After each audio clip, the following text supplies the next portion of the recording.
Okay, the next item on the agenda is item number 28. This is bridging the gap for those in addiction recovery from homeless to housing. I'm going to turn it over to the public for comments. Great. Thank you, Chairwoman Vargas. We have 18 requests to speak on this item, 8 in person and 10 requesting to speak by phone. Also note for the record that we received 5 e-comments, all of those in favor of this item. Any members of the public that requested to speak on item 28 by phone, please dial into the conference line now using the instructions that were provided to you. We'll begin with the in-person speakers, starting with those in favor of this item, followed by those in opposition. As your name is called, please come forward and stand against the east wall under the murals until it is your turn to speak. I'd like to invite forward the following individuals: Truth, Paul the Bold, Rachel Hayes, and Levi Giafalioni. You'll have 2 minutes to address the board, and I'll ask you to please state your name for the audio record. And you're welcome to come forward in any order. This is Truth, recovering from some ice cream and protein bar. Here we go with more gaps again. But this might be an item I can actually support. It may be one of those super rare items that even lives up to both the equity statement and the sustainability statement. This is like finding a unicorn in a haystack made of rainbows, or hearing a politician tell the truth. That's super rare. The sustainability statement says, quote, "Enhancing recovery residents' access will help facilitate self-sufficiency and rehabilitation of some of the county's more vulnerable residents," end quote. And the equity statement says, quote, "By increasing the number of recovery residents' beds, the county will be expanding services to a currently underserved population. There is a severe lack of sober living opportunities in the county," end quote. I mean, there's some truth there, finally. This item also says it's estimated that over a third of our homeless population also have substance abuse disorder. I don't know if it's a disorder, but it's definitely something people suffer from. And I would also say I think it's way more than that, because you just walk the East Village for overt proof or work with the program providers. Addiction is everywhere, and those suffering, especially when homeless, feel helpless and really do need a hand up, not a hand out. So if it's true that people will have to remain sober to remain in the program with a county taxpayer-funded bed, then I support this and urge support for more programs with this requirement. If it's all deception as usual, then I don't support this item. Real self-sufficiency, I do support. Although as far as Helen finding the funding, good luck. You know the state doesn't fund what works, Jim. Your colleagues in crime would have to agree to use the general fund as it should be used toward the benefit and best interest of the people. You know what's kind of telling in this item is that if it's a discussion item, when we have real discussions that should have been had but were crammed into the consent, that's another gap of transparency that was filled in with censorship. Thank you. Next speaker, please. Hi, my name is Rachel Hayes, and I work with Lived Experience Advisors. I was homeless on June 12th, 2012. I had addiction problems. I went through the methadone clinic and the MAP program, and I've been clean and sober on the streets the whole time. I just got housed on June 20th of this year. It took that long for me to get into housing, and I've been in almost every shelter in San Diego. And Alpha Project is the only one that fulfilled that shelter promise, because I am dual diagnosed. And permanent supportive housing works. And it's not free, because when you get your SSI, you pay 33% of your income. I mean, if it wasn't for that, I'd still be on the streets, homeless, going on 12 years. Thank you. Next speaker, please. Hi, my name is Levi Giafalioni with Lived Experience Advisors. For the last 5 years, I've been working in homeless services as a recovered, unhoused person myself. I recognize that it is a blessing that I never came down with a substance use disorder, but I saw a lot of my friends, youth, who end up on the streets around the same time as me. struggle, be taken advantage of by people who were claiming to help them. People who said, I have a roofing job for you today, come hang out with me, and then they would end up getting addicted to substances. Over the last 5 years, one of the things that I've noticed in San Diego is there's always this narrative that these people who, we demonize because they are struggling with something like a substance use disorder, we always say they don't want help and they don't want to step up. And the thing is that currently we don't have residential infrastructure in place for people who do say that they need treatment help. Last year, I had one client in particular, every single day for 2 months straight, we were calling, trying to get her a detox bed. Also, I had another client who wanted the assistance of medical detox withdrawal. Those are not available if you are on methamphetamines and not opioids. So this person, in an attempt to try to get some help, ended up taking on another substance, and there still was not a detox bed available for that person. So imagine for a second I'm your nephew and say I did have a substance use disorder, and I went through the treatment that I was forced into, and I get a job, and I'm a manager at Del Taco here in San Diego, needed position, right? That doesn't mean that I would be able to afford to live in San Diego. So the housing does matter, because there's no incentive to get clean right now in San Diego. Thank you. As the next speaker is coming forward, I'd like to invite the speakers in opposition of this item: Mark, allegedly Audra, Kathleen Melanakis, and Consuelo. Hi, Paula Bold. This is a great idea, one of the few that's brought up in this chamber. But it's a great idea to make sure that the 100 people you're treating have housing to prevent them from relapsing back into their drug mental state. In fact, it sounds like this pilot program can and should be implemented sooner than the 90 or 180 days for formal report. And it's only 100 people. I think we should do this as soon as possible.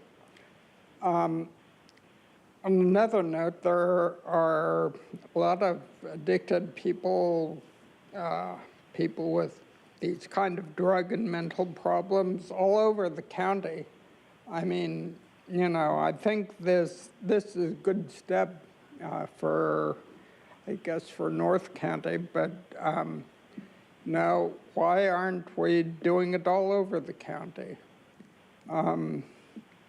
So, I mean, this is just one more reason that housing first doesn't really make much sense at all, because you'll be leaving all these addiction problems, these mental problems on the street. Remember, people who have nothing else to do are far more likely to get addicted than someone who has a regular job. Thanks. Thank you. Next speaker, please.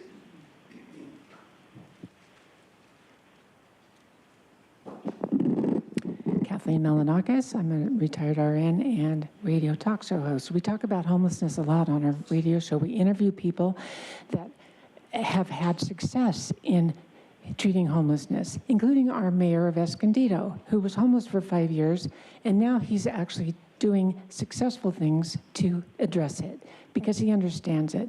And one of the biggest things is that there is drug addiction and there's meaninglessness. So any program has to address the meaninglessness and the drug addiction. And what else he's doing, he is doing an assessment, but he's not spending $500,000 that the city doesn't have.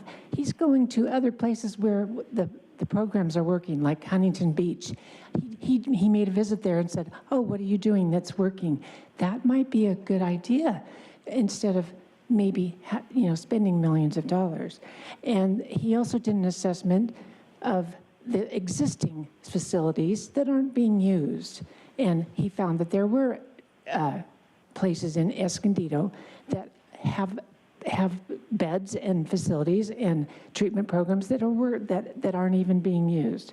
And then the other principle that he's using is to let cities fund their own programs. That makes them accountable. That makes it so the county cannot dump the victims of this homelessness on other cities where it's, to let the cities take care of their own and find their own funding.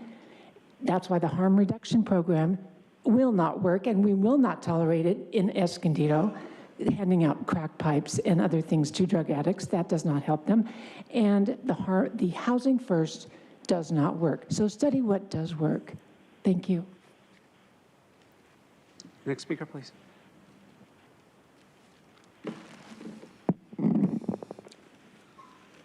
Mark, if people out there haven't seen these YouTube videos, Wealth Inequality in America, and this Zeitgeist title, these are titles to YouTube videos, you really cannot understand what's going on. It is because of inflation, which the Founding Fathers said, never let private banks control money, the monetary system, and interest, or your kids will wind up homeless. And sure enough, it's absolutely true, of course. This is a 4th grade arithmetic problem. It's not complex. People need to see this from 6 minutes, 40 seconds to 24 minutes to understand. And if you see this, the startling inequality, however bad you think it is, it's much, much worse. So of course, people are not happy. And when people can't have real lives and have a house and have a family, or even rent a place for their family, and their family is broken, they resort to drugs. And now for some stats about everything this corporation does is to make money. That's what you do. And I said this quickly before, I'll try and be a little slower this time. So as an example, according to 10 News, Vallejo Village cost $38.3 million to build using a combination of government funds and loans from banks. Loans from banks means we taxpayers pay interest on part of the $38.3 million, which divided by 64 affordable units is about $498,000 each. That's $500,000. Now, in a few more agenda measures here, they're going to have the Horton project, Horton House, and that's about $466,000. So we pay for the land that you guys own in your corporation. You take our land with our tax dollars, you build on it with our money, and make us rent it again for these people, subsidizing their rent. It's a total scam. Next speaker, please.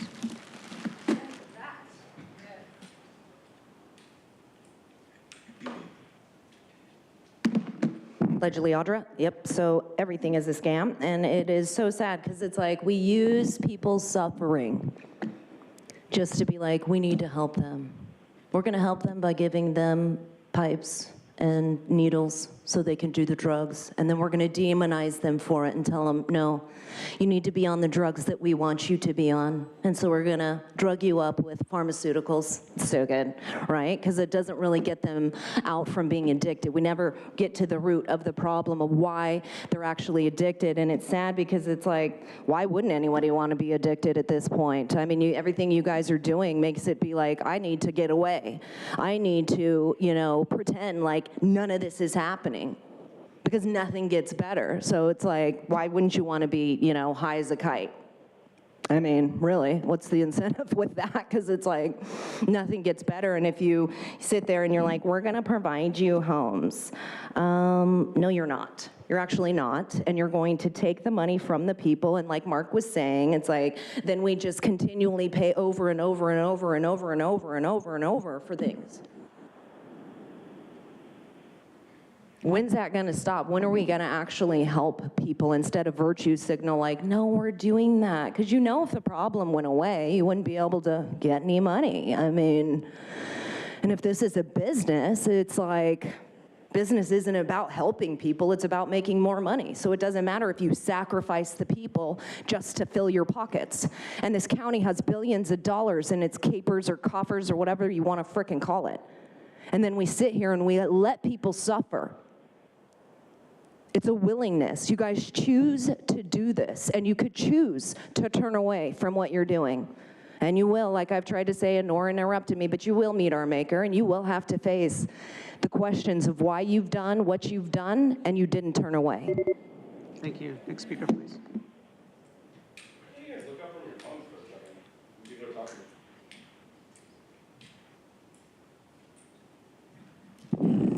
Consuelo. So wow, Nora Give me actually. 1 second, Consuelo.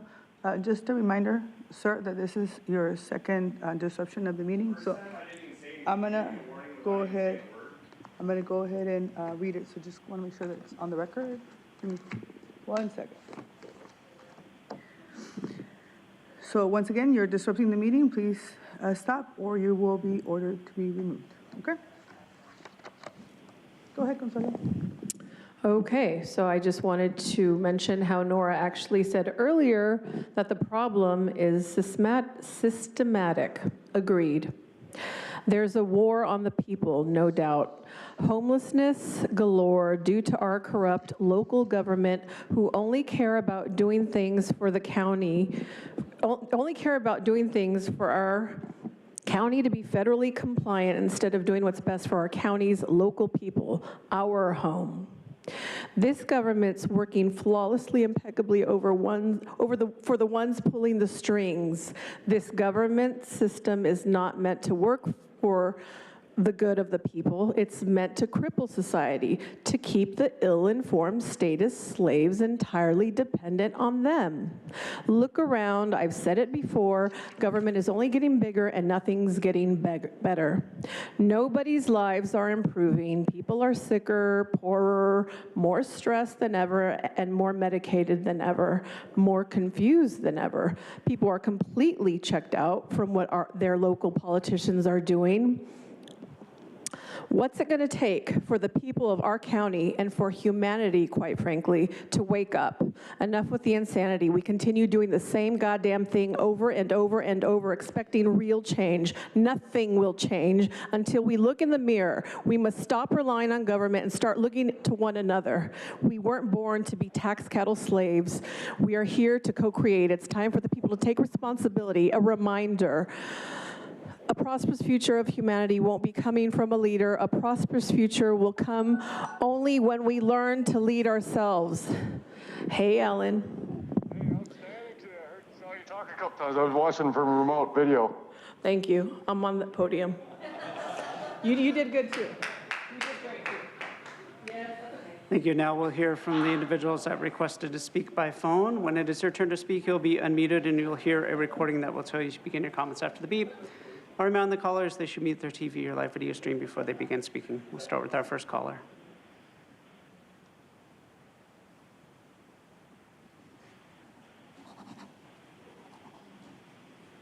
This is Kathleen Lippett. I just wanted to call to support item 28, Bridging the Gap, those in addiction recovery. Thank Supervisor Desmond for bringing this issue forward. Thank him for his consistency in voting record that matches the policies he opposes or supports. Individuals with drug or alcohol, mental health problems, or both need rules, structure, and support. That carrot and stick approach doesn't mean incarceration. It works to incentivize those with substance abuse problems to get into long-term treatment and counseling.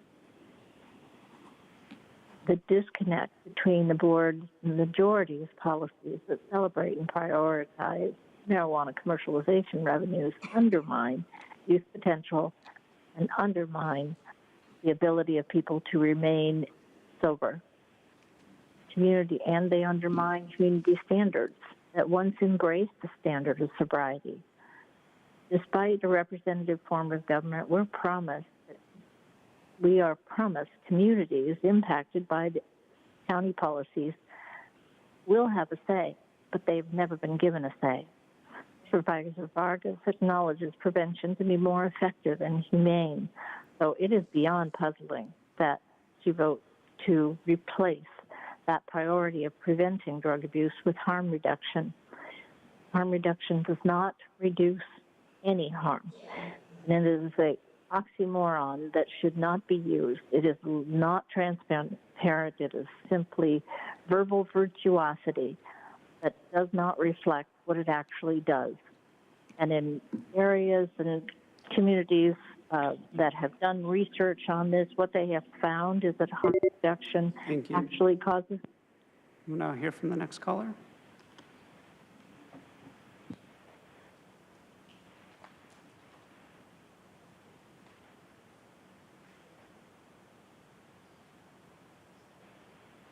This is Peggy Walker. I want to thank you to Supervisor Desmond for bringing forward this and acknowledging addiction as one root cause of the most pressing issue in our county, homelessness.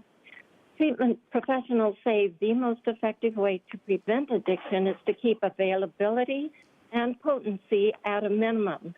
Sober living homes support this goal, providing a stable living situation away from the prevalence of drugs and alcohol on the streets for those who've chosen treatment. Importantly, this initiative acknowledges the importance of sobriety first. It helps those who have chosen the path of treatment and recovery. You heard earlier, addiction and risky substance abuse constitute the largest preventable, most costly public health problem in the U.S., totaling over $467 billion a year. That's according to the National Partnership to End Addiction. Yet, of every tax dollar spent on substance use and addiction, less than 2 cents goes to prevention and treatment, while 96 cents goes to addressing the consequences of our failure to prevent and treat the disease.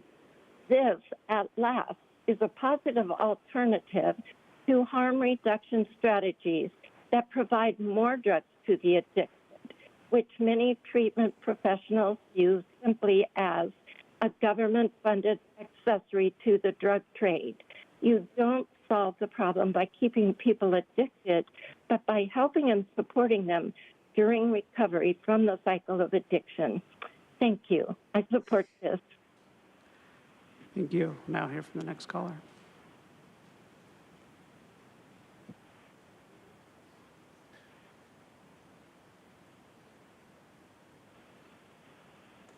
Good afternoon. I'm Sandy Miskowski with Lived Experience Advisors. And again, I want to thank you, this board, for all of the work that you are doing to invest in programs to assist all San Diegans throughout the county. While homeless, I spent time in numerous shelter styles as well as time on the street. I've also lost loved ones to addiction, and I still miss them every day. Fortunately, I never fell victim to substance use, and I'm very grateful for that. And I have attained permanent supportive housing, and I am proof that housing solves homelessness. That said, while living with loved ones who have addiction and my neighbors experiencing addiction while living homeless, I know that substance use recovery is not a one-size-fits-all program. We need multiple layers of treatment and support and infrastructure at every single level of recovery, from access to recovery beds for experiencing addiction, as well as housing for people who finish recovery programs so that they have a place to return to where they can stabilize and maintain their recovery programs. Housing is the answer to solving homelessness, and supportive services is another step in that process. Thank you so much for the work that you're doing. Thank you. Now hear from the next caller.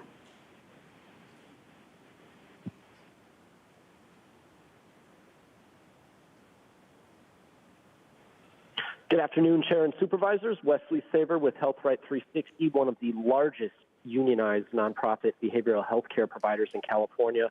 Our North County Serenity House has helped women overcome substance use disorders and attain lasting recovery in San Diego since 1966. And I'm calling in strong support of enhancing San Diego's behavioral health continuum of care and prioritizing these vital treatment options. We appreciate Supervisor Desmond's and the board's efforts in recognizing and addressing the gaps in our behavioral health infrastructure. People at the intersection of homelessness and substance use disorders are particularly vulnerable, and it's imperative that we have the necessary resources available to meet the growing demand for services. Residential step-down housing has consistently shown its effectiveness in assisting individuals who finish inpatient or completing outpatient programs, and this approach provides them with the structure and stability needed to focus on their participation in treatment in a compassionate, non-stigmatizing setting. This proposal also aligns seamlessly with the county's commitment to ensuring equal access to services and housing, as well as the county's sustainability goal by empowering vulnerable residents to achieve self-sufficiency. Nuanced care that can serve people regardless of their unique background, experience, or needs all starts with a fully equipped and appropriately staffed system. Investing in this expansion of our behavioral health infrastructure is a tangible commitment to the well-being of San Diego. Thank you. Thank you. Now hear from the next caller.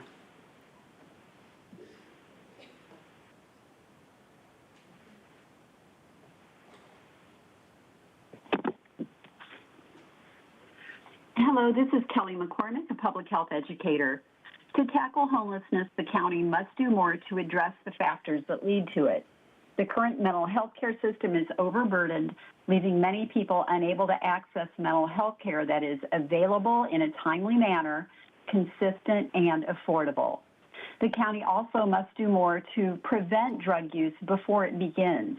We must look at the availability of alcohol and marijuana and the messages that that especially young people receive. The substance use disorder issue is considered a pediatric onset disease because 9 out of 10 adults with a substance use disorder begin using a substance before the age of 18. If we can do more to place priority on preventing drug use before it starts, especially with young people, we will reduce the number, the future number of people who become homeless. Thank you. Thank you. Now hear from the next caller.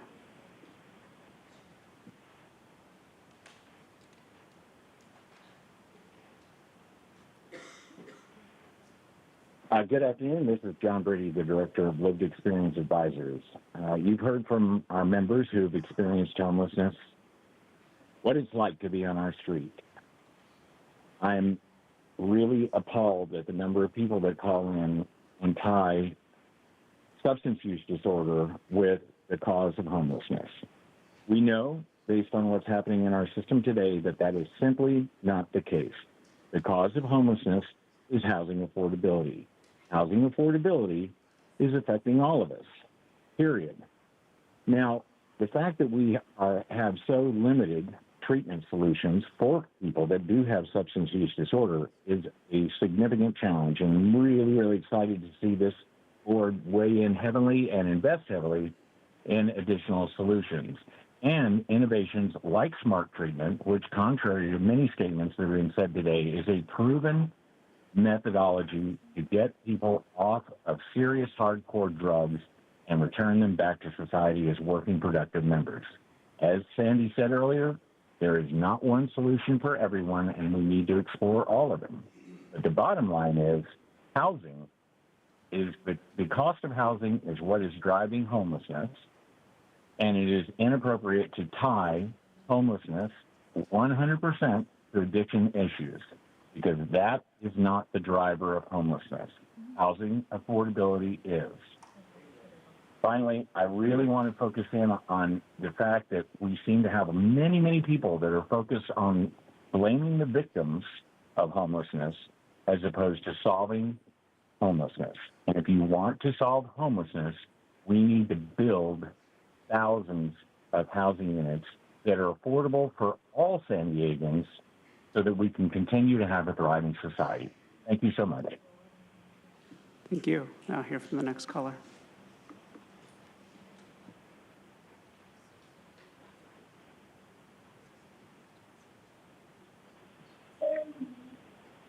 Good afternoon.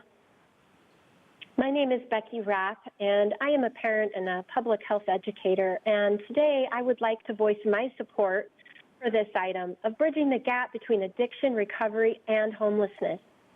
We do know that drug prevention is the most important aspect of preventing homelessness. Drug addiction drastically impacts mental health disorders. And unfortunately, the normalization of drug use is on the rise, and permitted pot shops aren't helping. Research has proven that marijuana is just as addictive as other drugs, and 41% of users have developed major problems with depression. The research has found that chronic marijuana use quadrupled the risk of developing bipolar disorder and added to a rise in psychotic breaks, including thoughts of and death by suicide, with pot linked to 30% of cases of schizophrenia. This is a very important issue, and I encourage you to take this a step further with educating our young people, as well as those who are experimenting and using these products sold in pot shops. Thank you. Thank you. Now hear from the next caller.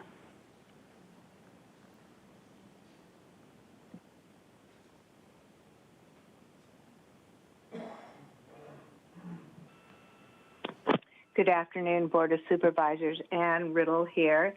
I called in to offer my support for item 28. I suspect many of us on this phone call have loved ones within our circle of influence who have struggled with mental health issues and drug addiction. And I think we know clearly that there are not enough resources by any measurement to assist with those situations. That it is combined with homelessness is doubly regrettable. I think we know this is not an either-or situation, that we really would want both. Housing for those without mental health issues and drug addiction, and housing for those who do. However, I've gotten to watch the decisions made by a loved one who is an addict, who has a, as we now call it, a cannabis use disorder. And he finds it somewhat laughable that there are living situations where he's allowed to smoke his marijuana. To him, it is a clear evidence that the disruptive behavior among those who care about him that are directly related to his marijuana use is not meaningful, even though many of us have expressed our concerns with what we see and how he interacts with us. And his proof of that is that the county lets people live in homeless environments without requiring them to be sober or to get the help that they need. I know it's a goal to get the help, but if you don't require it, what does that send as a message? On behalf of those of us who have cannabis use disorder people within our circle of influence, we tell you it is extremely important that the message is from this county. Thank you. And Chairwoman Vargas, that concludes public comment on this item. Thank Sorry, you, Chair. Supervisor Desmond. Thank you very much, Chair. Appreciate it, and appreciate all the people who commented on this item. And as we've been talking just about for most of the day about homelessness, it's still a pressing issue in our state and our country. We're one of the most prosperous countries on the planet in human history, and the sight of having thousands of people and individuals lying on our streets is totally unacceptable. And I mentioned earlier today here in San Diego County, we saw a 22% increase in homelessness from last year. Enabling addicts to continue using is not compassionate, and we would not allow our friends or even our family members, if we had a family member that was addicted to drugs, we would try to intervene and get them into the help and services that they need. So if we do that for our family members, we should also do it for our members of the community who are also our brothers and sisters. But what these individuals truly need is not just continuous handouts, but meaningful support to rebuild their lives. And while there are some people who have been able to achieve and maintain sobriety while still experiencing homelessness, over a third of San Diego County's homeless population struggles with substance abuse disorders involving addiction to drugs and/or alcohol. And currently, there are about 900 individuals in San Diego County who are in outpatient treatment for addiction recovery, but they're still homeless. So we got 900 people that are in treatment and trying to get themselves sober, but they're still homeless. So this board letter is really focused on them and getting them housing. These are dedicated individuals. They're attending meetings, going for regular testing, putting in tremendous effort towards their recovery. And I think it's unacceptable that we leave them on the streets where their sobriety is constantly threatened. So today's action would start with housing for roughly 100 homeless people in North County, and then work on a plan to house every homeless individual who's in addiction recovery countywide. Now, when I say North County, this would include most of District 5 and District 3. North County members were small. Out of the 900, there's about 100 in North County. I think this is a manageable number we could start with. We could try to get them into housing and get them into the services they need, and then we could expand it absolutely to the entire county. This needs to be done countywide, not just in North County. But I'm asking for a pilot program in North County where numbers are more manageable. And we're looking to be inclusive. If we've got more room available in North County and people from other parts of the county need this service, happy to bring them along. But I think once this pilot program is going, we're going to ask the CAO to expand this to the rest of the county. You know, I can only imagine how difficult it is to maintain sobriety when you're still homeless, and it's very hard to do, and there's too much temptation. So I think this is a group we must prioritize because given their higher chance of success of being sober and hopefully get them housed. But why North County? As I mentioned, the numbers and the scale, but I do want this to go to the entire county, and we make these people a priority. Those that are willing to get sober, those that want to be clean, get them into housing as quickly as possible. And I know it's going to be coming down to money and finding the money to do this, but I think this is a worthy effort and a focused effort of trying to get those that are willing to get into treatment into housing as well, as soon as we can. So with that, I'll make a motion to approve item 28. 28, okay. Vice Chair Lawson-Weaver? Thank you so much to my colleague. I think as we've discussed many times on this board, all of us, I think, are really looking for solutions to a crisis throughout a region. I think this is a really promising pilot. We know that there's a need. We know that we already have about 2,500 recovery residential beds. So I think there's some precedent and there's a clear need. I think really, hopeful that we have some promising results that come back from the pilot, and I'd be happy to support this today. I just wanted to kind of get, just make a couple comments. I know you're going to, basically we're asking the team to basically explore a pilot, and I think I want to, when they come back, I'm going to be really interested, and this is just kind of as we think about what exploring a pilot looks like, just how much the cost would be, where we might be able to identify sources of funding without cutting additional current programs, because I think that would be tough. I'm hopeful that there's going to be MHSA modernization could bring some additional funding, but hopeful that we can have a conversation about options for funding that wouldn't require cutting other programs when the report back comes.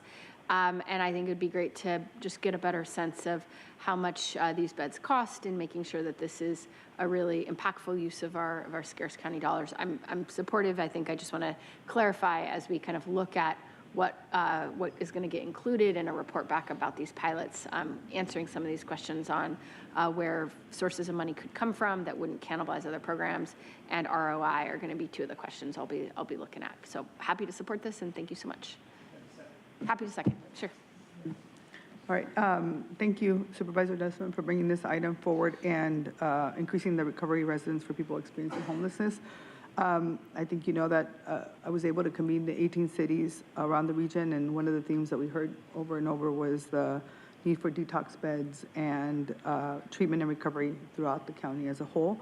And so I want to make sure that while the staff is creating this program, that we really want us to be really intentional about ensuring that the programs offer, including harm reduction strategies and also person-centered clients, so that they show how to navigate the recovery process as well from substance abuse disorder, so that we know that we want people to have autonomy and to have the correct choices for what they need, so that they can stick to their action plans as they're doing this. So I want to make sure that county staff does what they do best, which is make sure that this program is based on the models that they know work for our communities, and that they're able to tap into all possible funding sources as we're moving forward from the state and federal government, especially as we're trying to increase funding for these programs as well. So that's all. So happy to support any, if there's no additional comments, we have a motion and a second. Please vote.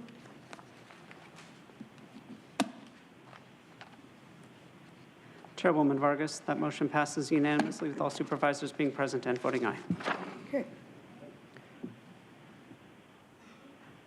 The next item on the agenda is item number 29, prioritizing assistance for military and veterans families seeking to relocate to the United States. I'm going to go ahead and ask for public comment. Thank you, Chairwoman Vargas. We have 7 requests to speak on this item, 5 in person and 2 requesting to speak by phone. Also note that we received 11 e-comments, 1 in favor, 9 in opposition. Any members of the public that requested to speak on item 29 by phone, please dial into the conference line now using the instructions that were provided to you. We'll begin with the in-person speakers, starting with the individual in favor, followed by the individuals in opposition. As your name is called, please come forward and stand against the east wall under the murals until it is your turn to speak. I'd like to invite forward Paul the Bold, followed by the speakers in opposition, Mark, Truth, allegedly Audra, and Bryant Rumbaugh. If I've called your name, please come forward. You'll have 2 minutes to address the board, and I'll ask you to state your name for the audio record. Paul Bold. Unfortunately, there is not enough data in the agenda to fully support this for me after waiting a few days. And so I am on the fence about this. There is no question that veterans contribute to the rich diversity of the San Diego region. More than that, veterans tend to have a greater variety of job skills and knowledge of more cultural differences than most of us. But my question is that if there is already a program in place at the federal level through the U.S. Citizenship and Immigration Services Agency called Military Parole in Place, or MIL-PIP. This program is an immigration benefit that is reserved for military members and veterans and grants spouses, parents, sons, and daughters temporary permission to be in the United States while they pursue legal status.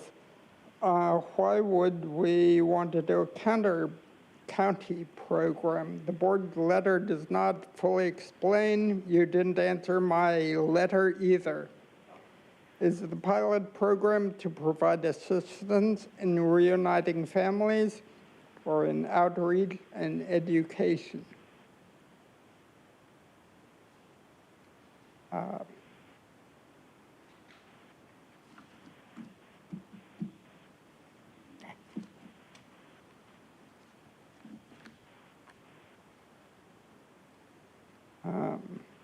Hearing no answer, I will say thank you. Next speaker, please. All right, still Bryant Rumbaugh. So I'm going to read this real quick for myself. Prioritizing assistance for military and veterans families seeking to relocate to the United States. So when I hear the term relocate, that kind of would mean that they're obviously an immigrant, right? Okay, I'm certainly pro-immigration. It's very true that we are a nation of immigrants. But our value systems in America are supposed to we're supposed to hold ourselves to a higher standard. Okay, so right now at this point in history, as we have a disconnected citizenry here in the United States, we now have the availability for those people seeking asylum to join our police forces, to join our military. Okay, because essentially the pool is drying up. And my question is to all of us at this point in the game is this. Why is it that when anybody is going to relocate to America, to the United States of America, they are escaping problems, let's just say. Whether they have somebody in the military here or not, they're kind of wanting to get out. They're wanting a fresh start. And what we definitely need to understand is that we can't be having them bring problems that they are escaping here to America. because we had an opportunity, we still do, to really kind of change the course of history. And in the year and a half that I've been here, I've yet to be impressed, guys. I understand you guys are nothing more than sitting in seats, finding a way to fund these programs, knowing deep down in your heart that this shit ain't gonna solve the problem. If it was, it would have been solved many, many, many years ago. We've been conducting this slide that we're all experiencing through these shenanigans in the last couple of years has been going on a very long time. Thank you. Next speaker, please.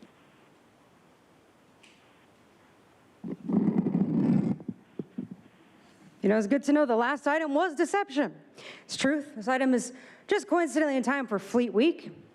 The Department of Homeland Security's U.S. Citizenship and Immigration Services program, Military Parole in Place, grants spouses, parents, sons, and daughters of military members and veterans temporary permission to be in the United States while they pursue legal status. I think everybody knows about the military members that can't help but find a wife in another country while they're stationed there. And so any spouse who wants to become a naturalized citizen needs to have lawful permanent residence and begin the paperwork. And then there's the children born abroad in foreign countries, because they can't help that either. It wasn't until 2019 when those children were mostly granted automatic U.S. citizenship. However, in 2020, a new law granted those children automatic U.S. citizenship, even if their American parents had never actually lived in America, which is pretty concerning. And I have a feeling that people don't know that since 1901, under an executive order by President McKinley, people born in the Philippines have been allowed to join the U.S. military. In the beginning, they were mostly relegated to steward duties, that's essentially food service. Despite that, they were certainly paid better than they could have earned in the Philippines. That often is still the case as the Philippines falls further into communism. And after 3 years of honorable service, Filipinos were allowed to become naturalized as U.S. citizens. And as much as I love Filipinos, I was against that policy as soon as I heard about it.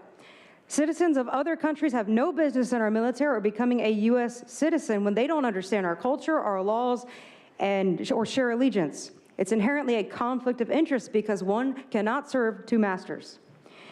So when this item says the military and veterans community is a community that is underserved far too often, it's actually an understatement. But this $500,000 pilot program is also understating the complications of the immigration process. And Nora, if you didn't know, the federal government's U.S. Citizenship and Immigration Services Policy Manual continues to use the legal term alien for those who do not have permission to reside here as a citizen. The more you know. Thank you. Next speaker, please. Mark, I noticed your book there says that your goal here is to educate and acquaint the military veterans families with our immigration programs and services. I am actually not against this. I think it's a good thing. I think it should be done. Absolutely, they should be prioritized. It's really sad that they're actually competing with immigrants that are committing murders here that we're housing with our money, that our government has spent our tax dollars, that you guys have voted as a sanctuary state to house. And I've got so many articles here and so many titles, I could not find the exact one at this moment. But there are actually cases of this where an illegal immigrant who was a criminal was housed and taken care of here in America and murdered people. In fact, ICE can't even get in to deport these people. We are defending them so much, even when they're in jail for committing felonies. So anyway, yeah, generally I'm for this. Of course, when Biden got us out of Afghanistan, he did the worst job you could ever do. And War 101, if your side is failing, you blow up your ammunition and your weaponry so the other side doesn't get it. The lowest officers in the military all know this. It's War 101. So that must have been intentional. But in the meantime, he left a bunch of people over there who had helped us, who were probably killed by the extreme Muslims there or terrorists. So, you know, yeah, I'm for this. I'm sure it won't help very much. $500,000 to educate them and acquaint them with the services. What, didn't somebody tell them there's services? Doesn't sound like much. Next speaker, please.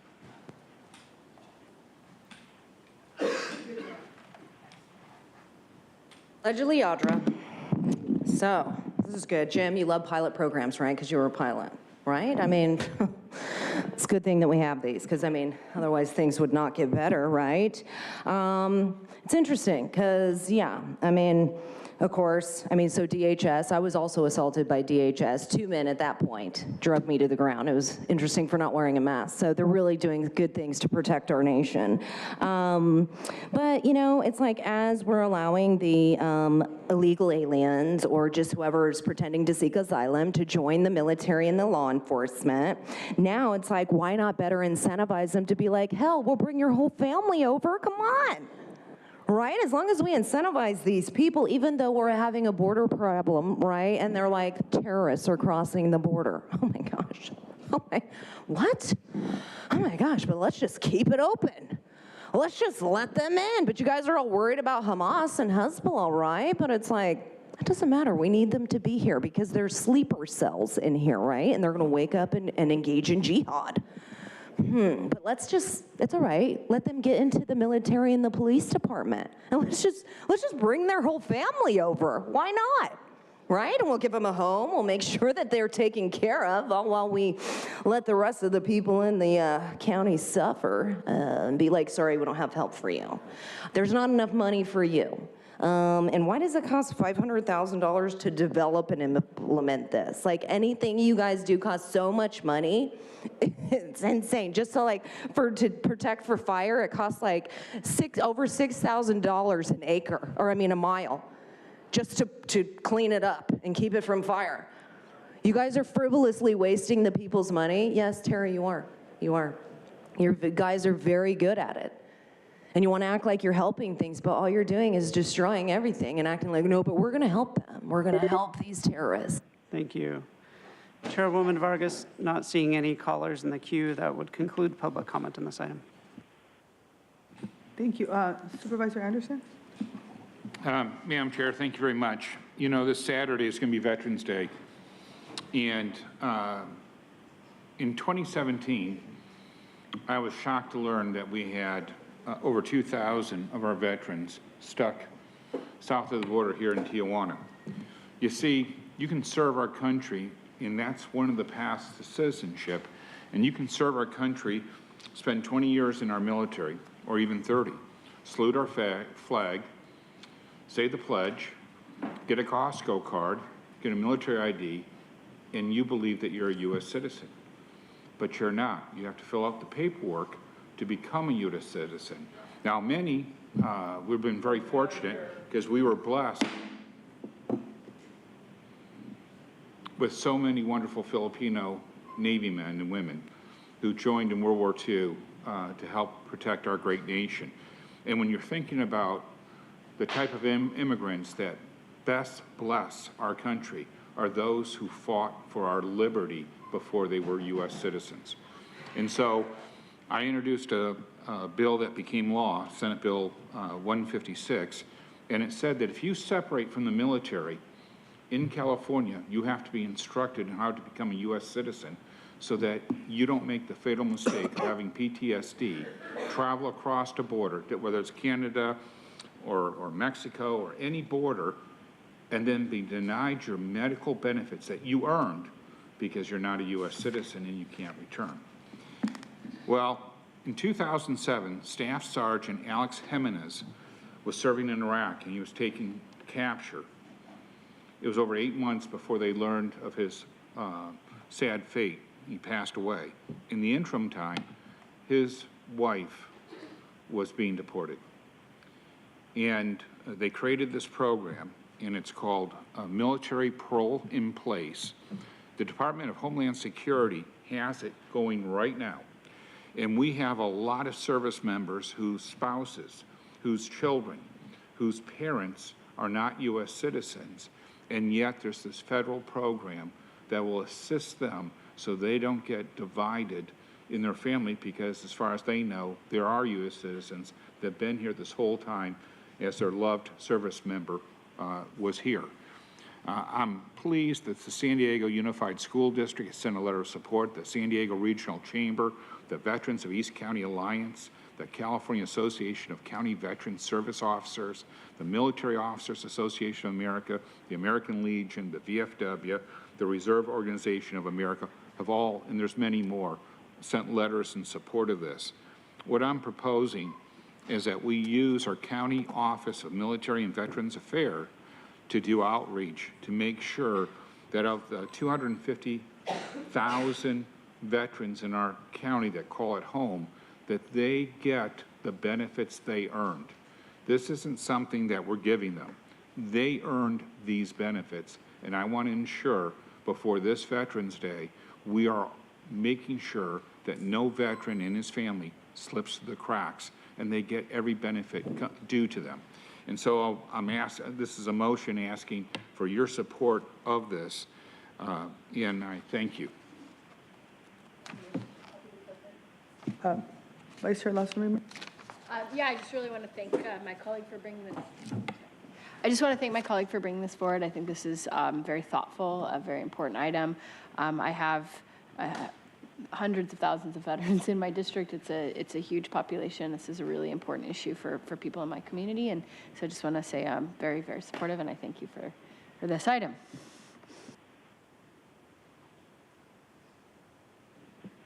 Yes, and so thank you, Supervisor Anderson, for doing this. There's so many people who serve, who are often unseen, especially their families, so happy to support.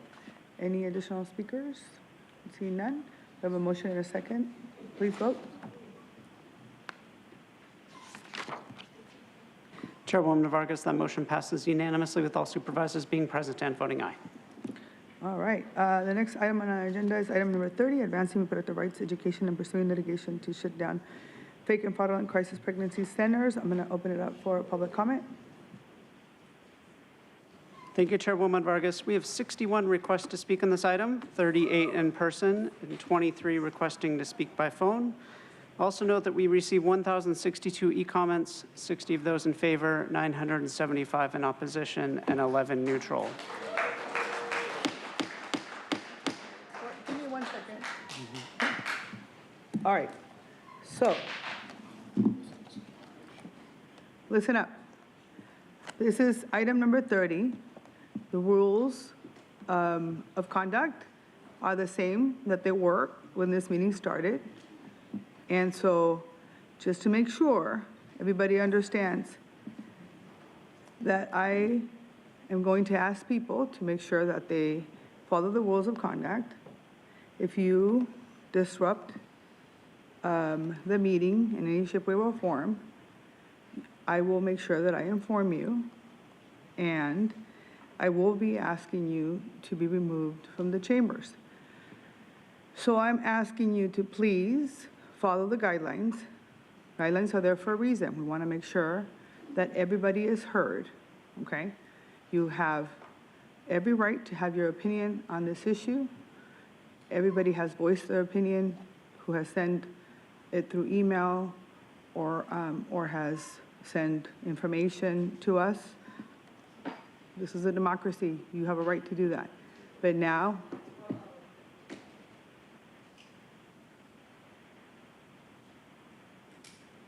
I am asking you right now, focus. Please do not be off topic. Please do not be disruptive to public speakers. And as a group, please stay focused, because I will remove you from the chambers. I hope that's clear. Go ahead, Clerk, you can go ahead. Thank you, Chairwoman Vargas. I'd also like to note for the record that there were 2 individuals that registered their opposition but did not wish to address the board. Any members of the public that requested to speak on item 30 by phone, please dial into the conference line now using the instructions that were provided to you. We'll begin with the in-person speakers. All speakers are in opposition of this item. As your name is called, please come forward and stand against the east wall under the murals until it is your turn to speak. I'll be calling you in groups of 5, so I'll ask you to please listen for your name. I'd like to invite forward the first group, Caroline Kuhl, Leslie Carrillo, Jasmine Wilson, Charlene Taylor, and Mark. I'll ask all speakers to please state your name for the audio record, and you'll have 2 minutes to address the board. You're welcome to come forward in any order. Good afternoon. My name is Jasmine Wilson. I'd like to start by thanking each of you for your service to the community. I am honored to be here. Crisis pregnancy centers are directly serving our Creator. They are literally saving innocent lives for God. We have been created to love and to be loved. A child is a gift from God. Abortion is contrary to the will of our Creator. God is pro-life. The selfless staff and volunteers at crisis pregnancy centers are not acting on their own initiative.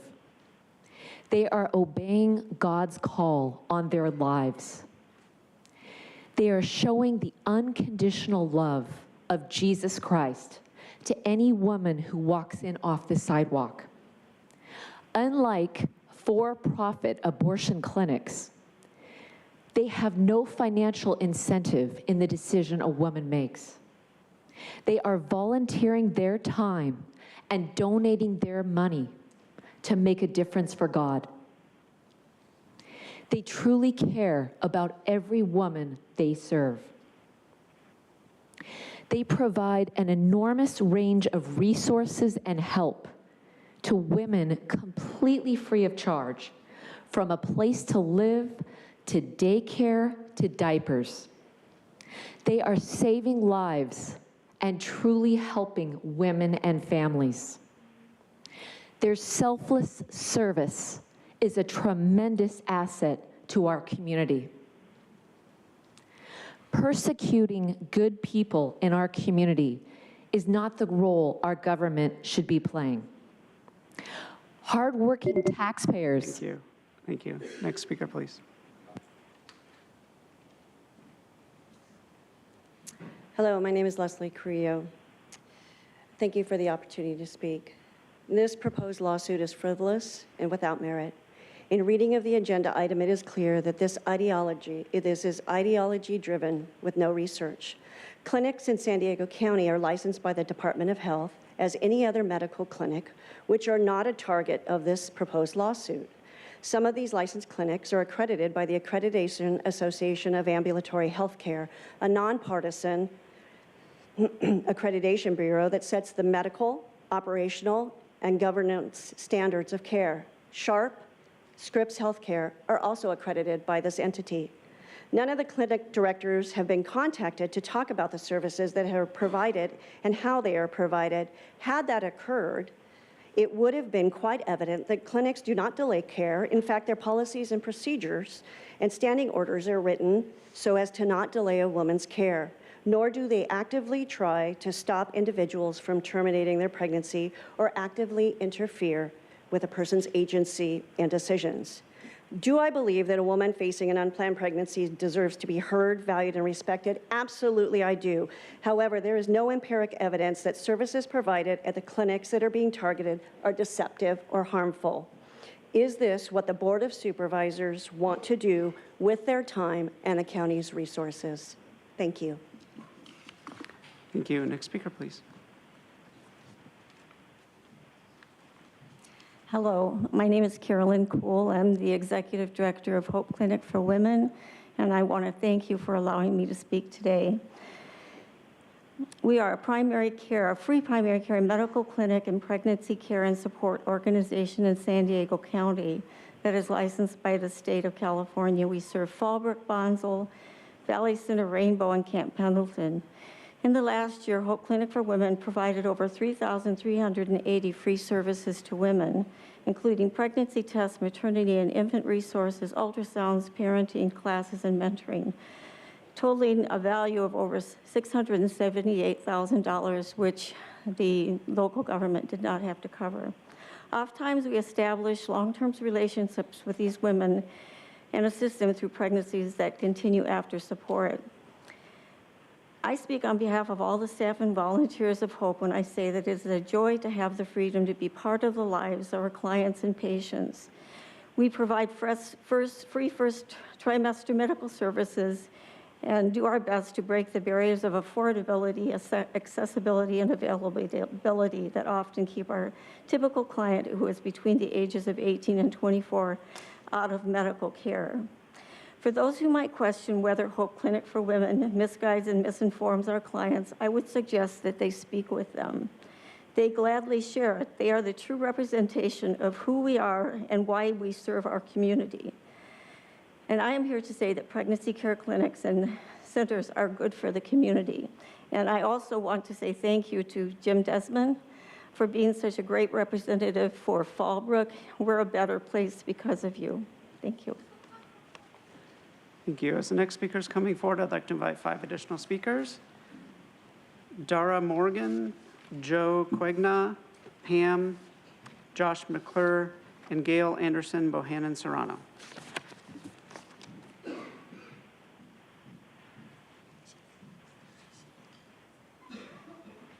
If you can pull the microphone a little bit closer to you. Perfect. Thank you so much. Honorable Supervisors, my name is Charlene Taylor. I'm a retired chemical engineer. I worked in environmental health and safety. I have prepared comments for you from Pacific Justice Institute. Thank you for your attention today. This agenda item is an affront to First Amendment guarantees of free speech and free access of information. Without any presentation of evidence, the county starts with the premise that crisis pregnancy centers need to be shut down. By this, it clearly appears that the county seems bent on the possibility of shutting down any free discussion of the benefits of childbirth and or dangers of abortion. This agenda item 30 begs the question, is the board so fearful of the marketplace of ideas and open discussion about a very contentious and strongly debated topic like childbirth versus abortion? It is fearful its ideas may not survive without any reference to any evidence that crisis pregnancy centers are in any way doing anything fake or illegal. The board is considering legal action against these centers. The implication is that the board is targeting pregnancy centers because they stand for life, as opposed to the board's apparent preference for the message of abortion. Most tellingly, the board's consideration of targeting pregnancy crisis centers and not the hundreds of other clinics and health centers, such as Planned Parenthood clinics within California, raises serious doubts about whether the government, the board, is in fact pursuing the interests it invokes rather than disfavoring a particular speaker or viewpoint. Agenda item 30 promotes itself as ensuring there would... Thank you. Next speaker, please. Thank you.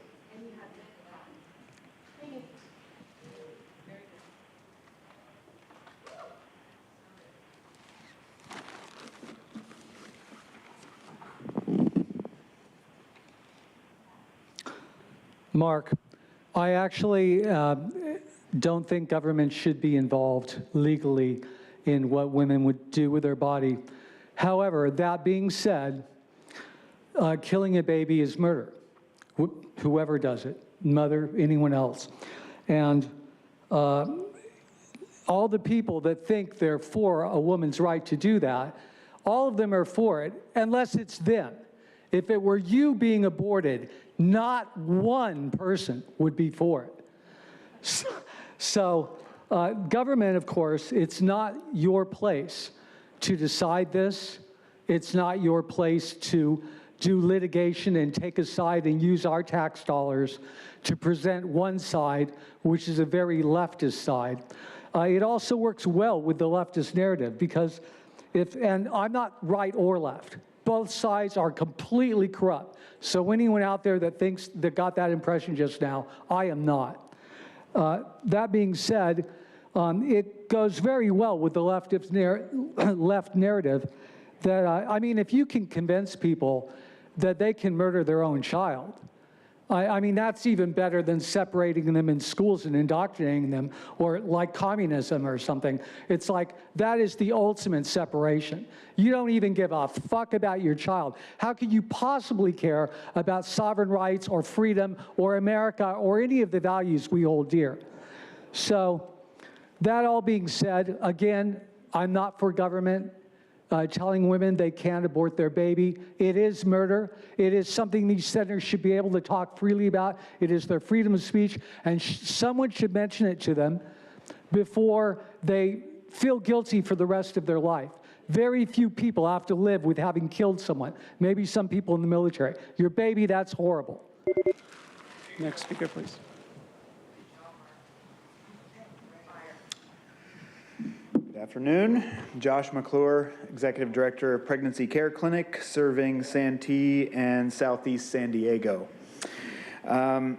Operate a clinic that is licensed by the state of California.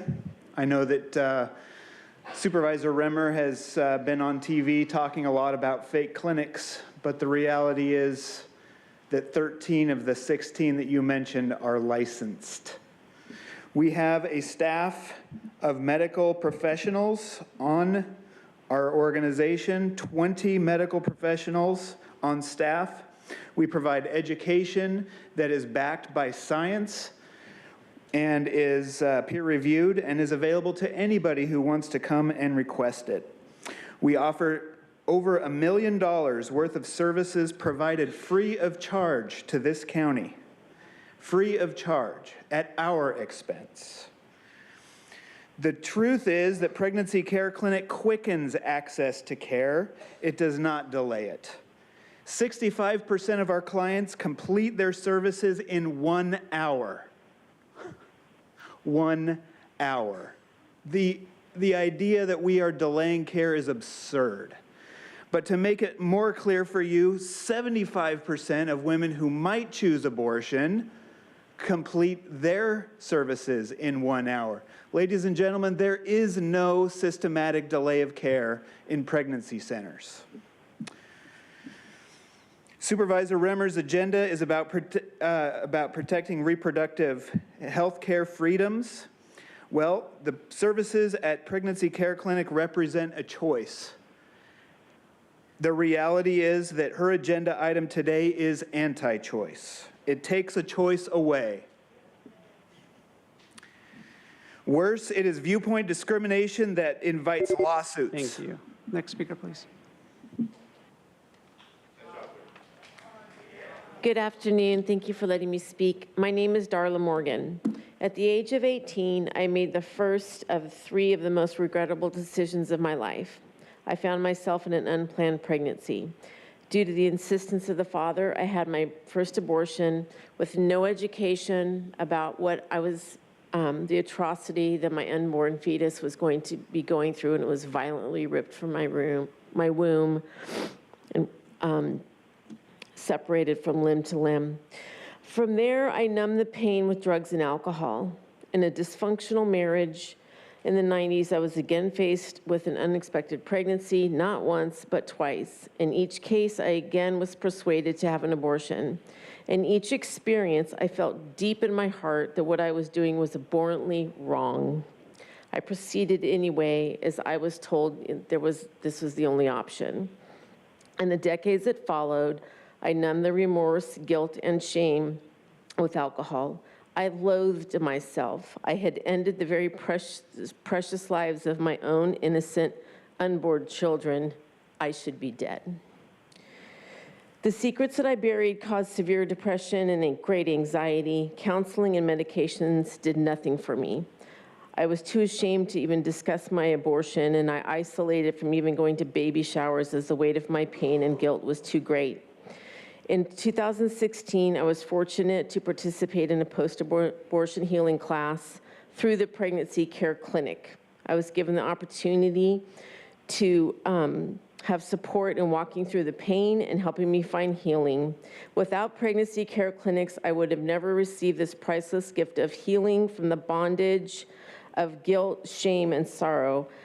The pregnancy care clinics offer invaluable resources and are a vital service for our community, and I would like to emphasize the word care clinic. Thank you. Next speaker, please.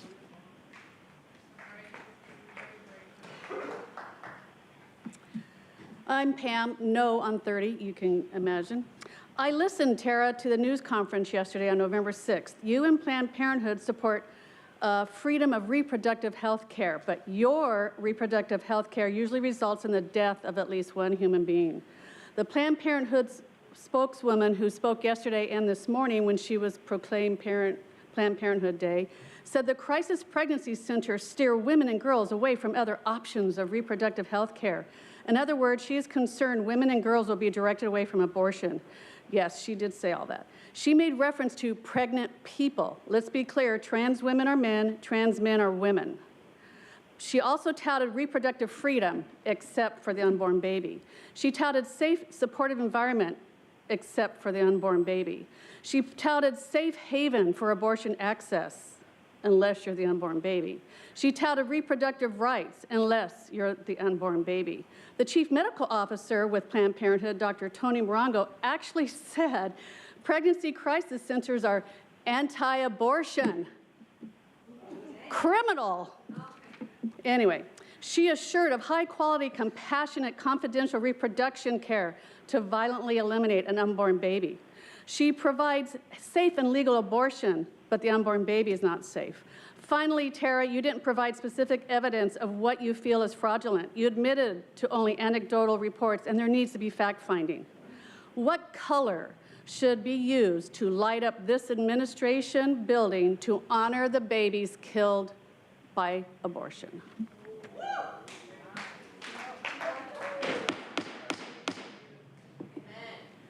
As the next speaker is coming forward, I'd like to invite 5 additional speakers: Summer Broger, Melissa Sanchez, Truth, Bryant Rumbaugh, and Joe Gibalisco. Good afternoon. My name is Gail, and I am the child of an unwanted pregnancy of a teenage minor. I'm awfully glad that she did seek Hope-type crisis instead of Planned Parenthood at the time. My brother also was adopted out of the foster care system, and he has adopted 2 children from one of the more prominent indigenous nations. I taught school in the inner city in Long Beach for the final 13 years of my career. And although we did have a few Caucasian students filter through on occasion, we were primarily composed of Latino, African American, Samoan, and Cambodian students. I was no stranger to the poverty that many of the students endured.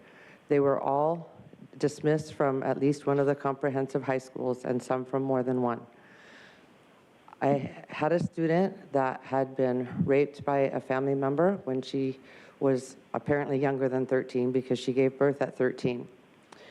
She became a mother of a very loving situation in spite of her horrific conception. She was a role model to others that regardless of one's unwanted circumstances, we have a choice to improve the circumstances. And she fought very hard to be the first of her immigrant family to graduate from high school because she was going to assure her child would not repeat the childhood that she herself had experienced. I'd also like to share that I became aware of an organization called La Leche at a very late time in my life, but I learned that they are all volunteers, but that are well trained. They aren't medics, but they can replace the advice of medics and be of more importance to women that do need them for their health care. Please don't eclipse choice.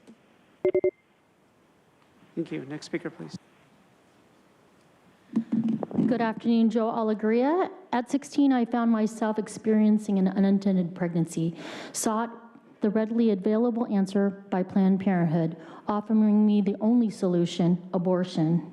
I needed to understand, and I asked questions. What happens if I'm in active labor and then decide to abort? It was a harried response with zero medical advice. Just come in as soon as possible. To my detriment and without parental consent, Planned Parenthood allowed me as a minor to abort my child at nearly 23 weeks gestation. I was never informed that I would wake up in another room accompanied by the cries of mothers who aborted their offspring. Shortly after, in need of very necessary medical attention, I was alone and experienced passing large blood clots, tissue, and partial remains of my aborted child. This was not reproductive health care. It left me with lifelong mental, physical, and emotional harm. As an adult, I once again found myself at the crossroads of another unintended pregnancy. Rather than seeking the advice of Planned Parenthood, I went to the pregnancy care clinic. A lawsuit of this nature against the crisis pregnancy care centers would negate the need for education at no cost, as I received with these options: to parent, to place for adoption, and abortion. This education offered at no cost with such things as maternity clothing for newborns up to 24 months, diapers, wipes, and formula. The model of education of the pregnancy care clinic ushered in my understanding of the consequences of abortion, which was indicative and more familiar to my horrendous experience with Planned Parenthood. The pregnancy care clinic helped me to unpack, leaving behind the ravages of my abortion, and ushered me into the hope of my future. At an earlier proclamation for the Planned Parenthood this afternoon, it's a shameful assumption and representative of our county. Perhaps, Ms. Reimer, focusing on the serious issues that would be a better stewardship of our taxpayer dollars rather than leaving behind. Thank you. Thank you. Your time is up. Thank you. Your time is up, ma'am. Thank you. Next speaker, please.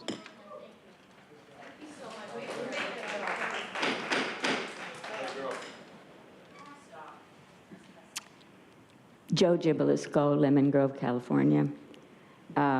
It's my first supervisors meeting, and I have to say that I'm coming away with a deeper appreciation of why people don't run for public office. That was not for you. That was for them. What you put up with here is beyond belief. Okay.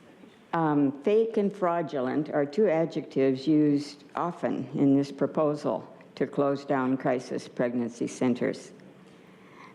If you want these centers to state up front, the non-medical centers, if you want them to state up front that they are not medical centers, wouldn't it be effective, easier, and a whole lot cheaper to simply enforce a legal requirement that non-medical centers must upfront inform their clients, that have it in their website, have it in their offices, and tell their clients upfront that they are not medical centers, or face fines? Any litigation initiated by the county will surely be answered with opposing litigation.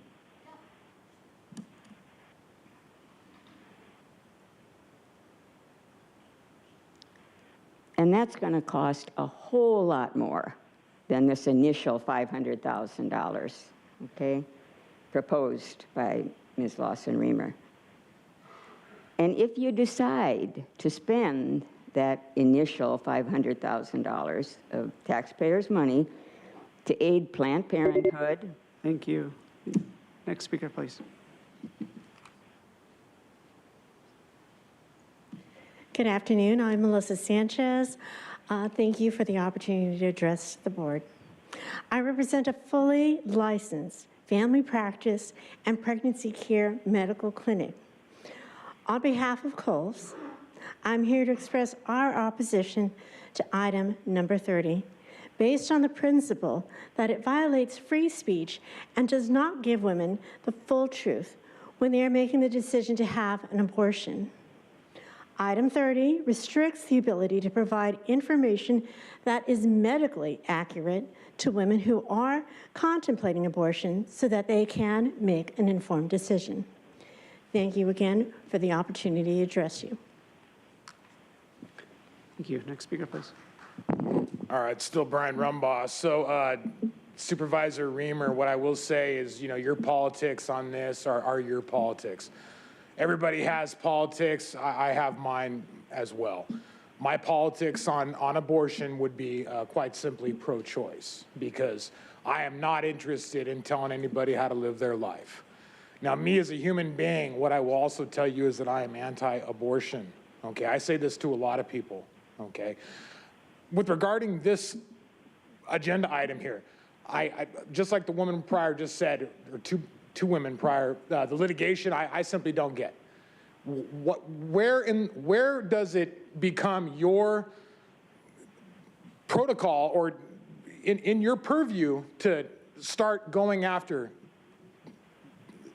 these types of organizations that are offering young women that are probably brokenhearted, that are in very bad situations, alternatives to, we all know what happens in an abortion.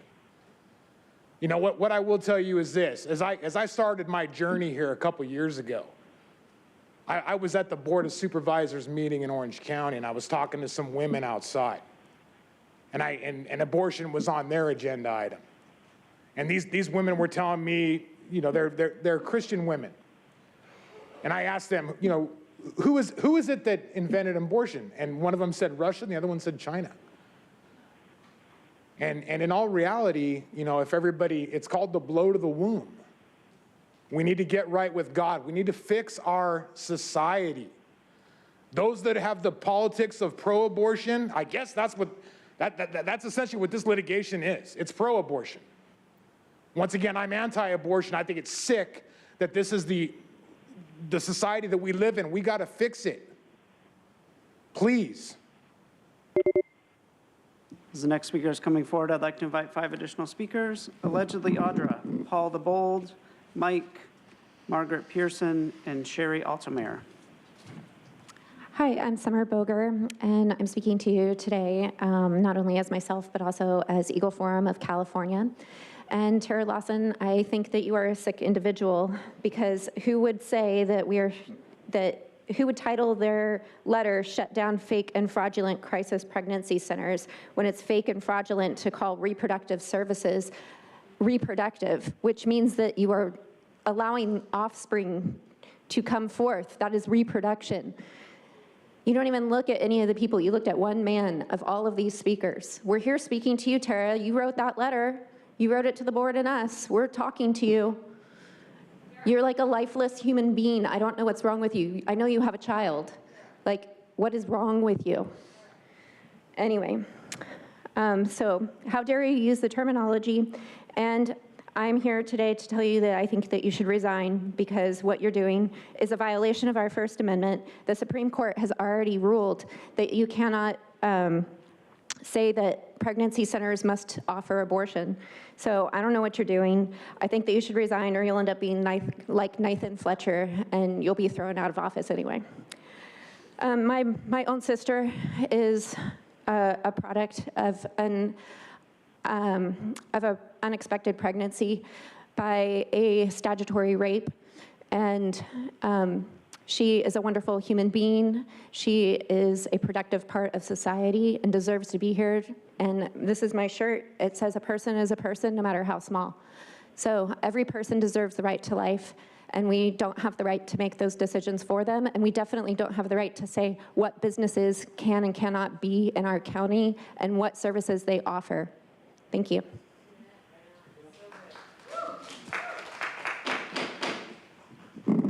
So I'm just going to remind you again, please stop disrupting the chambers. I'm not asking you for your opinion. I'm giving you the rules and the guidelines. Otherwise, I'm going to ask you to be removed from the meeting.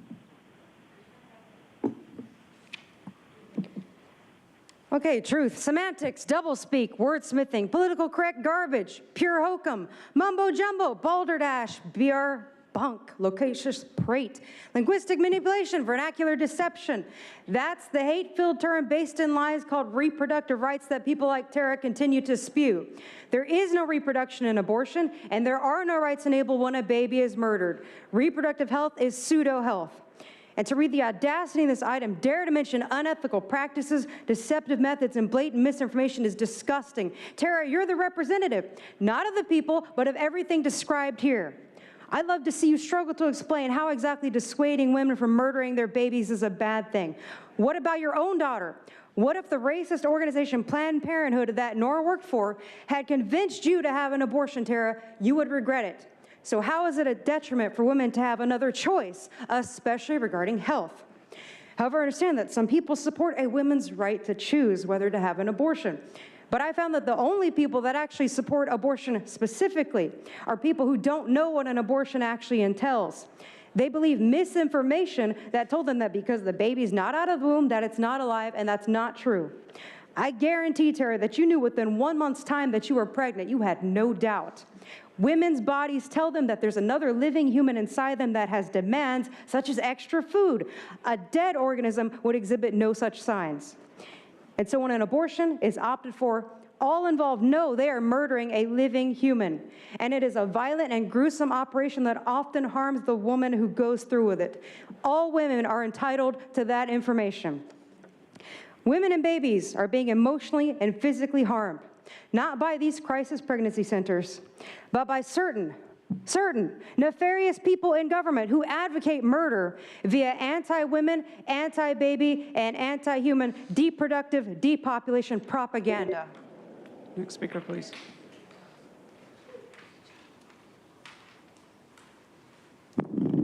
Hi, my name is Margaret. This is my first time attending one of these meetings. I got a mass email this morning from a bunch of people in our prayer group saying that this event, this agenda item was on today, and they needed people to come and talk in opposition to it. So we decided to come down and see if we could say something. And when we got here, I was shocked to find Planned Parenthood being given an honor. Planned Parenthood that makes $1 billion this last year on murdering babies. And our city, county is honoring them. I was shocked. Anyway, I wanted to come and invite Tara to visit, a couple of these pregnancy centers. I was one of the founding members of Culture of Life Family Services. When we were working with these women that would come in and need help, we'd provide them housing. We would connect them with their parents sometimes. We flew a woman out from Chicago to come and be with her daughter. We helped them all the way through the pregnancy. We carried them through, delivered the baby, helped them with the pediatric care. I mean, I don't understand why that's an issue, why that's something bad. That's something that this government wants to prosecute or persecute. It just makes no sense to me. So I would like to invite Tara. I'll take you. We'll go visit a couple of these places. Let you sit there and talk to the women that come in. You should be open to that. You should be open to maybe just examining a little bit the other side. Thank you. As the next speaker is coming forward, I'd like to invite 5 additional speakers: Kathleen Melanakis, Kristen Heiler, Laura Taylor, Anna Tran, and Madison Baca. Good afternoon. My name is Sherry Altamari. I reside at District 1, and I stand in opposition to this proposal. The board letter, as written, is ill-conceived, contains unsubstantiated accusations, and relies on rhetoric and fabricated assumptions. It is simply a pretext to remove pregnancy medical clinics when there is no justification to do so. The proposal to weaponize our legal system in order to effectively shut down the clinics under the not-so-subtle guise of false advertising is unprecedented in our local governance. As I read the board letter, I asked myself, what could possibly be the motivation to shut down the clinics? Clearly, the clinics are not a threat to abortion access, as the board letter itself reminds us of the myriad of mandated, free abortion services the government and universities make available. And it is a tenuous stretch to suggest a woman is harmed in any way. In fact, just the opposite. The clinics provide free pregnancy tests, ultrasounds, diapers, clothes, furniture, counseling, and other goods and services for pregnant women who choose not to abort. And many of the clinics are located in low-income communities. So where is the threat as the authors see it? The threat, I am disheartened to say, is an existential one. To District 1 and District 3 supervisors, it is the very existence of these clinics that is the true threat. It simply cannot be anything less, as the supervisors have demonstrated no credible or reasonable justification for the CAO to take such an unprecedented and extreme action. As a county employee, I have heard the CAO speak about two guiding principles she has adhered to in her public service career. Next speaker, please. Thank you. Your time is up. Next speaker, please. Next speaker, please. Your time is up.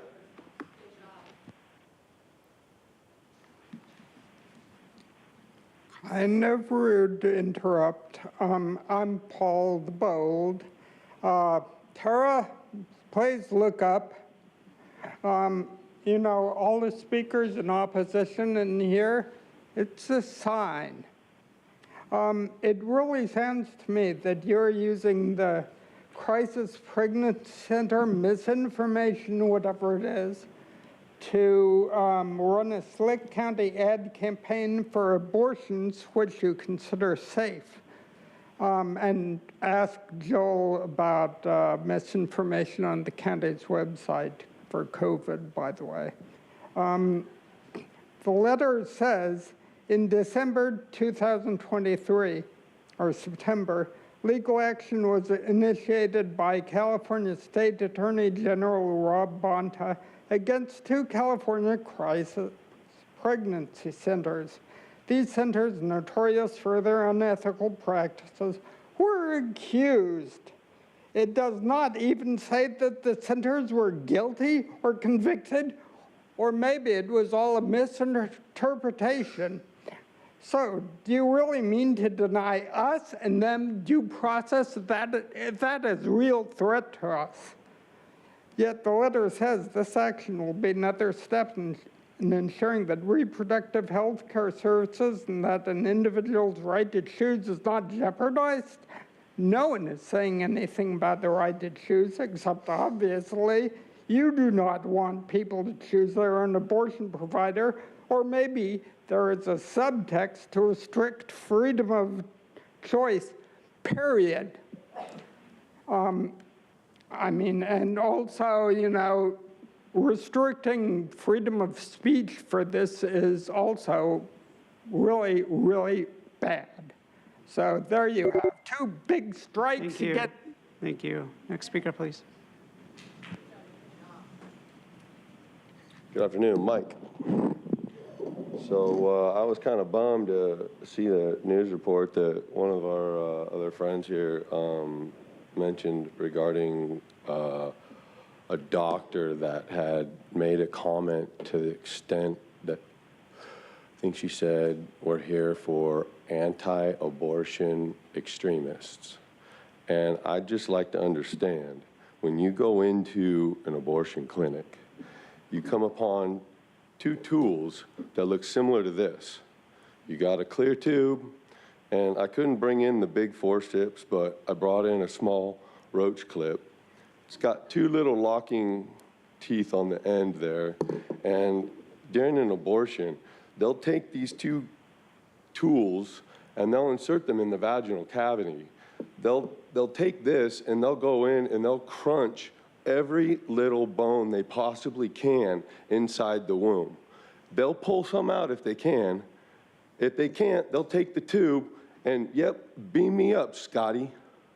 Sad part about it is, right, is you can't fit a baby's head through this tube or even come out the vaginal cavity. So usually what usually happens is they'll take the forceps that are the size of barbecue tongs and go in there and they'll grab a hold of the baby's head and they'll squeeze maybe 10, 15 pounds of pressure. Boom. That's what happens. and you want to call anti-abortion extremists? Killing a baby like this is pretty fucking extreme.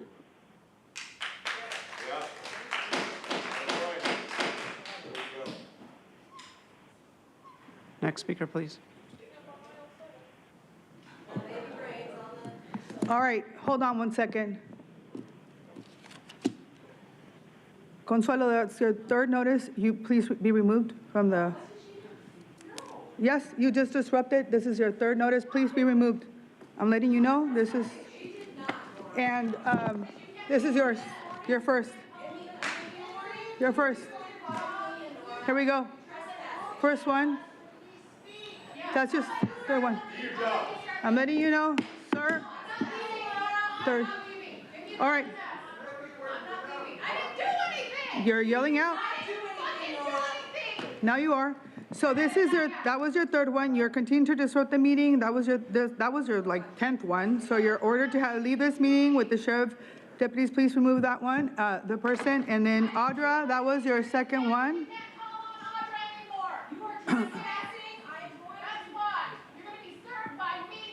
Okay. And then Audra, you only have 2, so for now. You only have 2 right now. And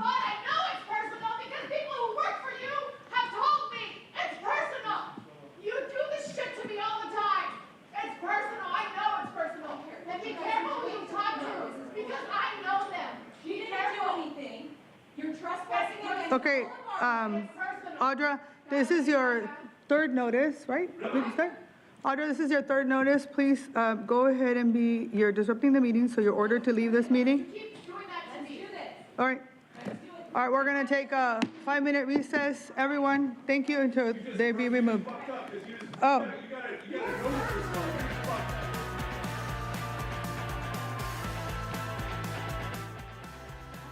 This is your, yeah. For just to clarification, Luke, I want to make sure before I adjourn this meeting, I am also asking you, yes, but you're being disruptive, sir, so I'm asking you, can I do that? Yeah, we're not adjourning the meeting, we're recessing. So before I recess the meeting, I want to make sure it's noted that I'm asking the gentleman with the black hat and the item. Yeah, I'm asking him to be removed because he keeps disrupting the meeting, and so no, the meeting is in recess. You are ordered to leave this meeting, so I'm going to ask the sheriff's deputies to please remove the speakers. The rest of the folks who are here, we're going to take a break until these folks are gone.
All right, thank you everyone for bearing with me during that process. So I just want to emphasize to everyone who is back, you know, it's extremely important. Everybody has very, very strong opinions on this subject, and it is your right to have a very strong opinion on this issue. We have very clear guidelines in these chambers, and the guidelines were created for a reason. We want to make sure that all of you have an opportunity to be heard, and you have very specific time to be able to voice your opinion. And so I want to make sure that you all have that time and that you are respected.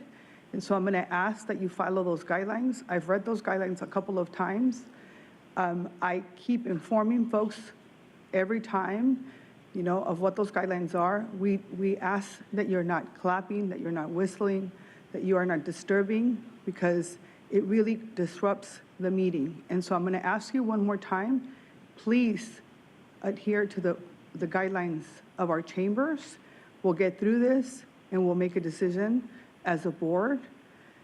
It's important for us to hear from you, and so I'm going to go ahead and ask the clerk to move forward so we can continue with our agenda.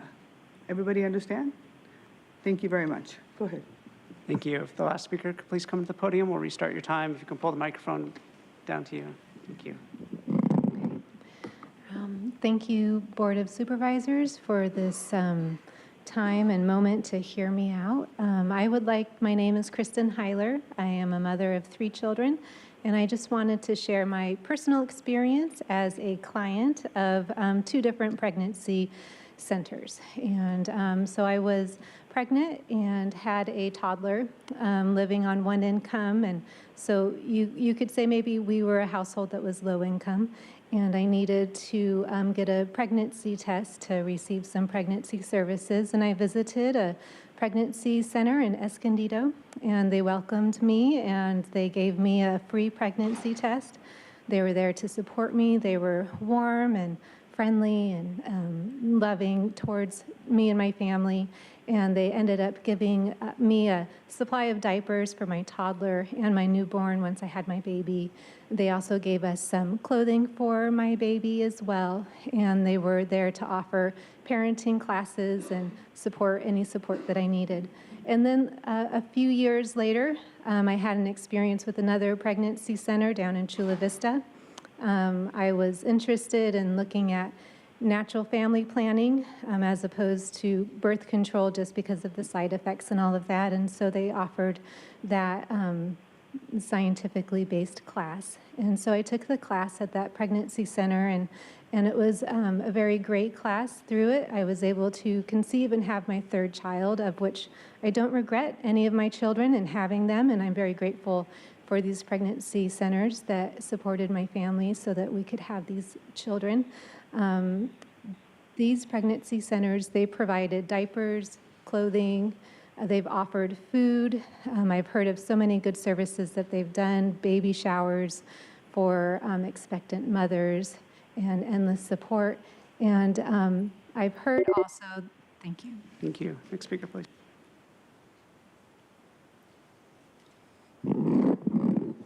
Kathleen Melanakis, retired RN, and I'm with the Physicians for Informed Consent.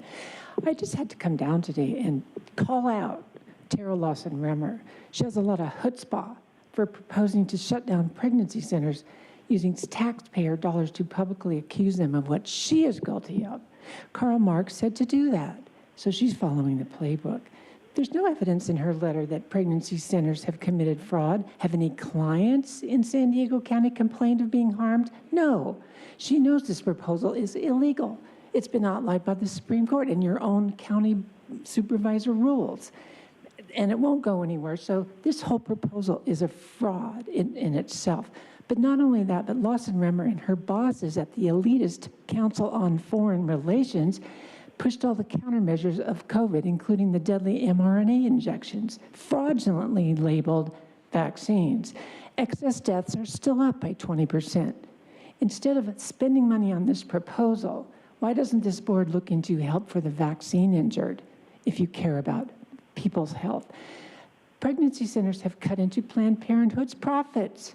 But worse than that, in the eyes of the racists and eugenicists on the Planned Parenthood board, the founder of it stated her goal was to exterminate Black people. The thing that bothers them is that pregnancy centers are saving lives instead of destroying them. Pregnancy centers help women and families.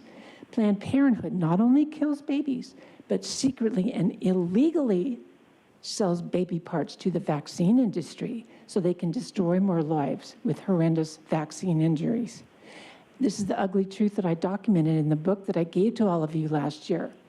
Ms. Lawson-Remmer has the gall to say pregnancy centers should be shut down. Planned Parenthood should have been shut down long ago.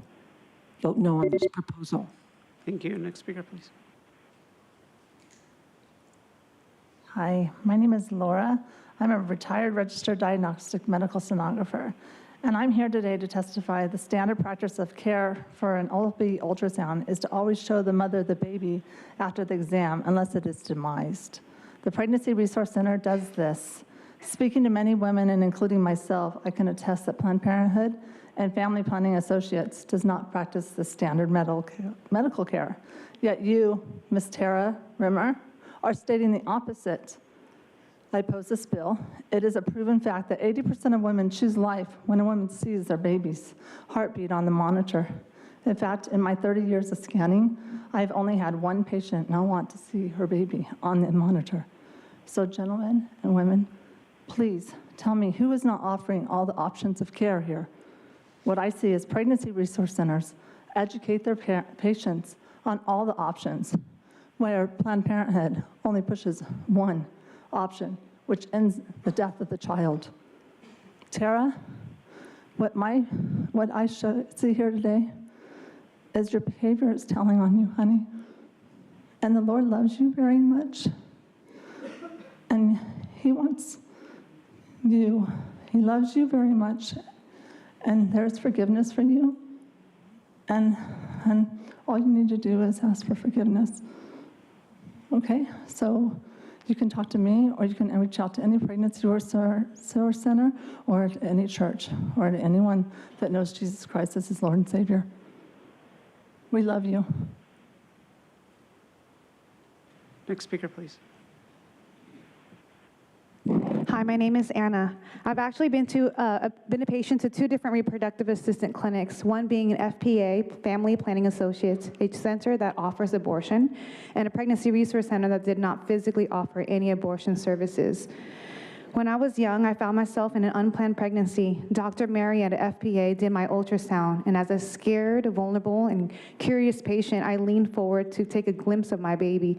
She moved the screen away from me and informing me that my fetus was too big to take the chemical abortion pill, and encouraged me to not worry because through the Family Pact program that they helped me fill out, it would cover my surgery and anesthesia.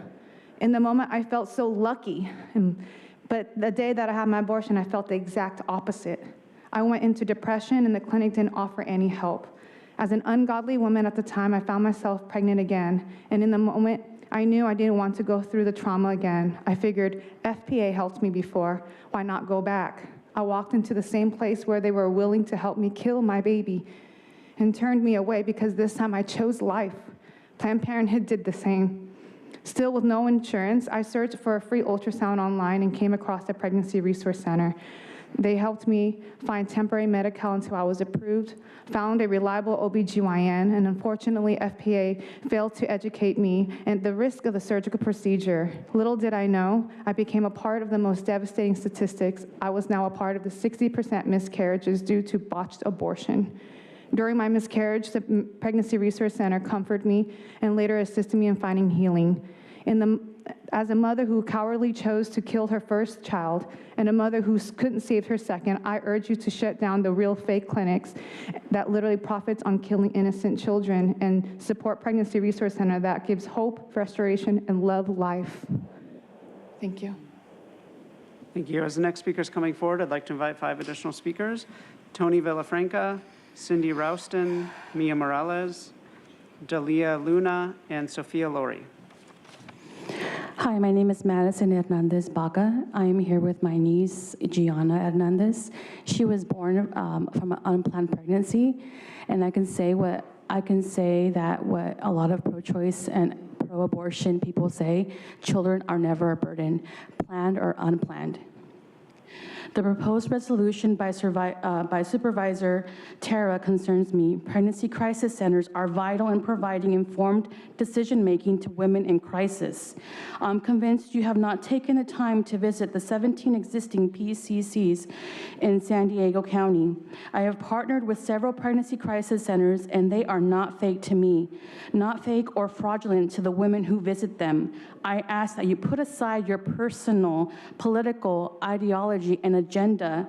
Supervisor Tara, your Instagram profile says you love bold policy solutions to better our community. Restricting free medical services to pregnant women does not better our community.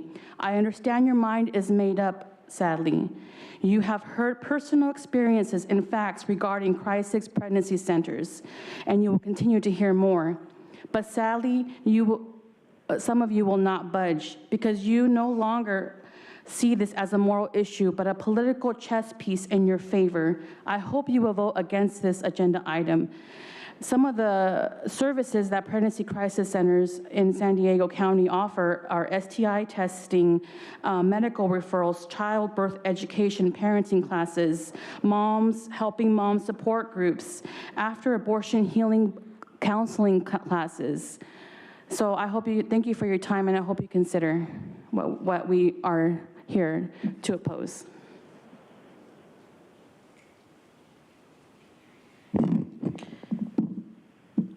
Dear members of the board, thank you for your time today. I was a client at Silent Voices, also known as Real Choices Chula Vista. Can you please state your name for the record? Oh, Mia Morales, sorry, it's my first time. I also received an ultrasound at CAPS Pregnancy Center.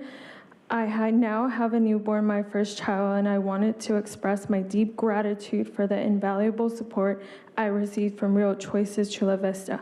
Thanks to the no-cost classes they provided, I was able to prepare for motherhood in ways I couldn't have imagined.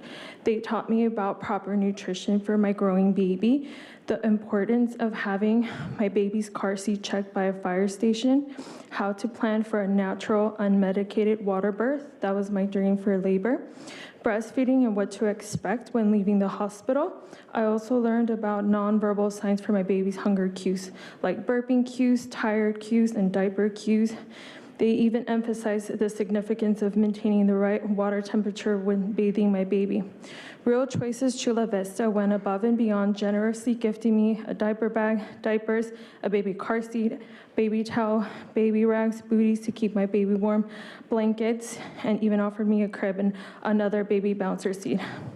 I cannot overstate how much these pregnancy centers have impacted the journey into motherhood.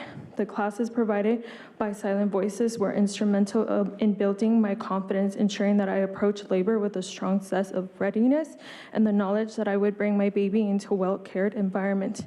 I kindly ask you to consider the vital support that pregnancy centers offers to individuals like me and vote no on item 30. They make a real difference in the lives of expected mothers and their babies, and I'm a living testament to the profound impact they can have.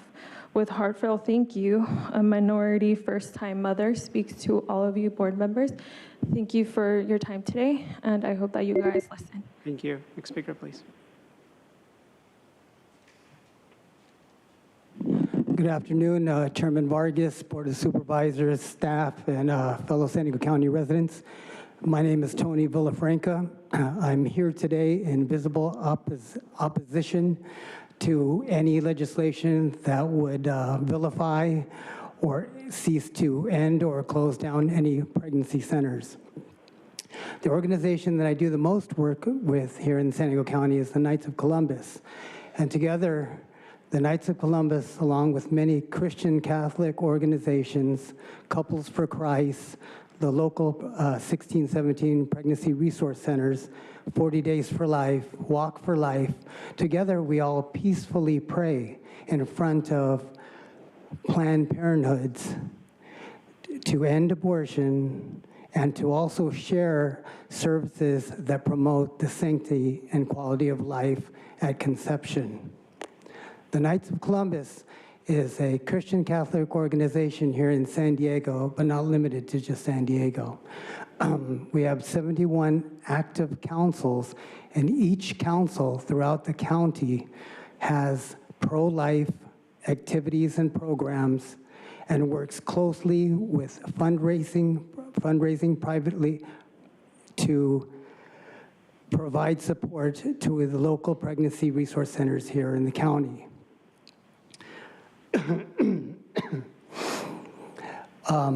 This year, I have purview over a couple of councils within the county. The first one is La Jolla, Mary Star of the Sea, and St. Catherine and La Brea in Claremont.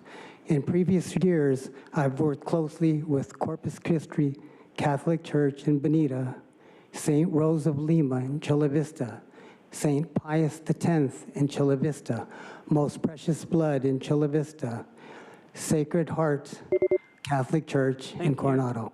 Thank you. Next speaker, please. Board of Supervisors, specifically I'm speaking against what Tara Lawson Reamer has said, her defamatory words, calling crisis pregnancy centers fake or fraudulent, in quotes. Ma'am, I'm going to ask you to... And my name is Cindy Serrano R. I am a licensed registered nurse with the state of California. There's nothing fake about me. I am real, and I do work in a real clinic. I am an SDSU graduate from the School of the Nursing program, and I have 30 years experience, although I look great, I'm sure. 30 years of experience in the health field, in the nursing profession. I've worked with the County of San Diego, actually Health and Human Services. I have worked in various hospitals locally, in a high school as a medical assistant instructor, and a college instructor at Southwestern College as well. Currently, I am the nurse manager at Real Choices Chula Vista, which is a nonprofit pregnancy center. I work at the center with a registered diagnostic medical sonographer that has 30+ years.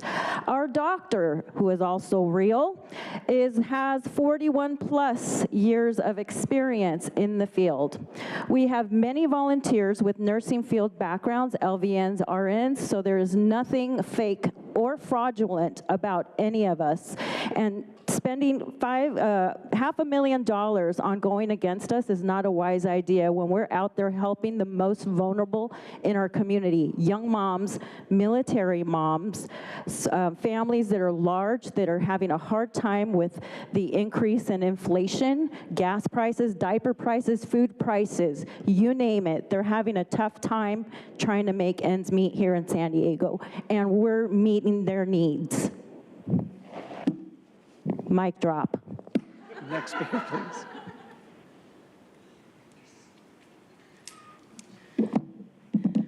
Hello, Board of Supervisors. Thank you for allowing us to be here. My name is Delia Luna, and I also represent Silent Voices, Real Choices Chula Vista, a pregnancy resource center and clinic that operates and serves the South Bay area. Now, I wanted to highlight a couple of things that were written in the letter by Tara Lawson-Remer. You mentioned that we provide deceptive methods. In other words, assuming that we don't tell the people who come to us what it is that we are offering them. Let me share with you what is on our patient medical services intake disclaimer.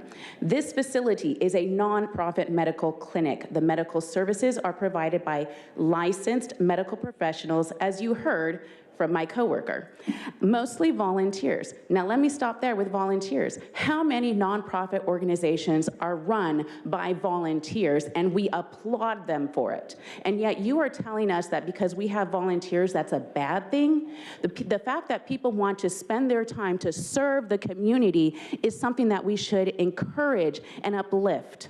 Now, you also mentioned that we bring harmful actions to our clients and that they are, traumatized by receiving the care that we provide them.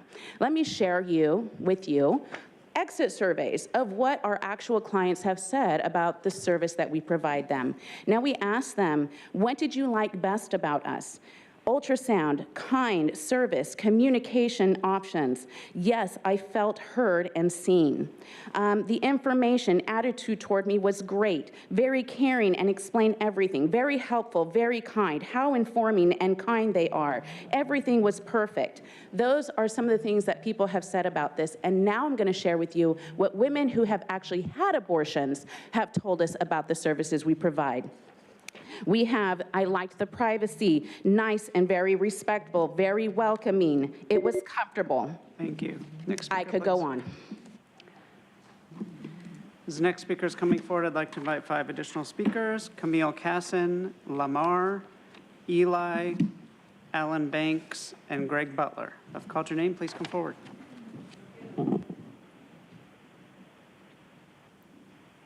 Hello, Board of Supervisors. My name is Sophia Laurie, and I'm the Outreach Director at California Family Council. And after reading Agenda Item 30, it is important to shed light on the factual discrepancies within Supervisor Lawson-Remer's assertions. First and foremost, it is crucial to recognize that 13 out of the 17 pregnancy centers in San Diego County are licensed by the California Department of Public Health, with an additional 2 being private sole practices of physicians. Secondly, the derogatory term crisis pregnancy center used towards these centers misrepresents the vital services provided by these esteemed centers and is unjustified. Furthermore, Supervisor Lawson-Remer's claims of misinformation, deceptive methods, and unethical practices remain unsubstantiated, lacking any concrete evidence to support such damaging allegations. These statements not only malign the honorable work the centers provide to women, babies, and families in need in the County of San Diego, but also pose a significant threat to the credibility and missions of the centers. In 2019, pregnancy centers in the state of California provided free services and materials valued at more than $14.2 million to the state of California, serving 93,957 women, men, youth, and families. By voting yes on Agenda Item 30, you are choosing to recognize that you are willing to strip San Diego County residents access to these free services. By attacking pregnancy centers, you are only hurting the San Diego County residents in need of these services. I implore you to stand against Supervisor Lawson Remmer's unconstitutional process. We know how this goes. We see the 2018 NIFLA versus Becerra Supreme Court case. I urge you to recognize the invaluable service that pregnancy centers provide and stand against any unjust actions that undermine their fundamental rights and missions. And if you're really pro-women and pro-choices, you'll leave these centers alone. It's time to put women in need before your political agenda. Next speaker, please. Hi, Camille Casson, True Choice Medical Clinics on Miramar Road. So you state in this report that San Diego County residents are at risk of being harmed emotionally and physically by crisis pregnancy centers, and that we must ensure our residents are properly informed about the dangers of these fake reproductive health centers.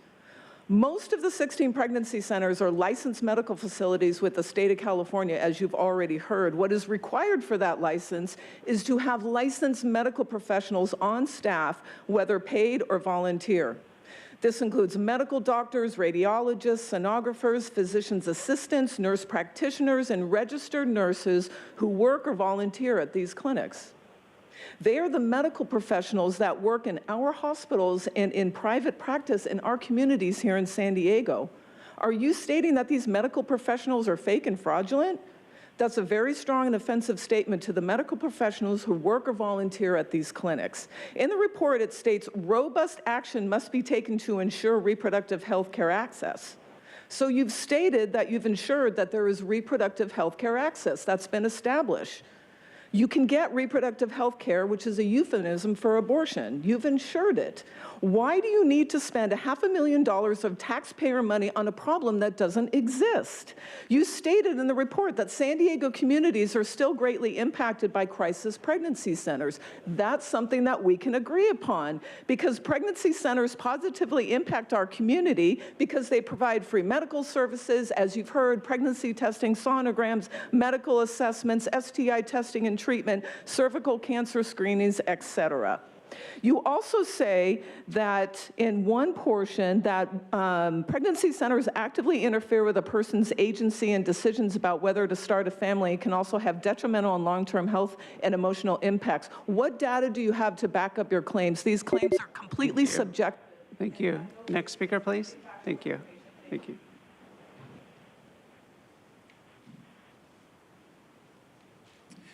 My name is Lamar Bratton. I'm the founder of Choosing Life Ministries, a member of San Diego Reformed Church, and a resident of San Diego.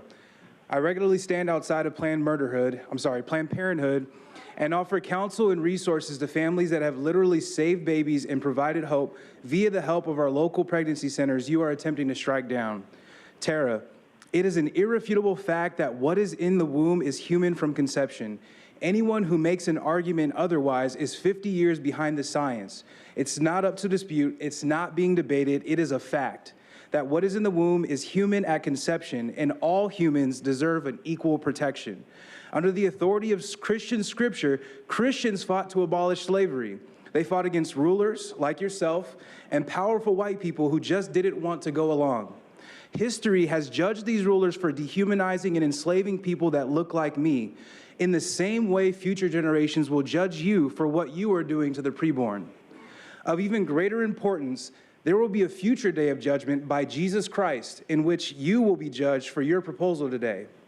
Tara, imagine being the person that not only did nothing to abolish slavery, but you actually lobbied to tear down the Underground Railroad that provided safe haven to escaping slaves. That is what you are proposing today. Scripture curses those who call good evil and evil good, and those who hate me love death. Tara, you've made it very clear today where you stand. I call anyone who would agree to shut down pregnancy clinics to repent, turn to Christ, and establish justice and equal protection for the preborn human beings. Thank you for your time. Yeah, next speaker, please. Hi there, Eli Komai. I'm a field man with the John Birch Society, and before I go into my remark on item number 30, I just wanted to say I'm kind of shocked at some of the abuses of the Brown Act I've just seen on behalf of the public. Nora I know you don't agree with everything some of the public agrees with or see eye to eye, but that doesn't give us an excuse to disparage or make personal attacks. So yeah, it's just very sad to see that. And thank you for putting up with that and being strong in that regard. Same to any of you who get personally attacked over something that should be business. And this is the free marketplace of ideas, which is a vital ingredient to any free society. And thank you for honoring that, even though 2 minutes, I know we'd like more, but I can't blame you for cutting down the time when people abuse that time. Anyways, let me get into item 30. Tara, from where I stand, it looks an awful lot like a campaign stunt. I know about a year from today, your seat's up, and you got some pretty stiff competition. I thought you had it in Karen Gaspar, or Kristen Gaspar, but anyways, if I didn't know any better, it does look like you desperately want re-election, and right now actually is the time for fundraising. You should probably ask Joel. He knows a thing or two about fundraising. And while you're at it, why don't you ask Joel about what he stands on and what he stands for? Anyways, I think enough has been said about item 30, the specifics and your letter, but if you're going to do a campaign stunt, just be a bit more careful next time. Next speaker, please.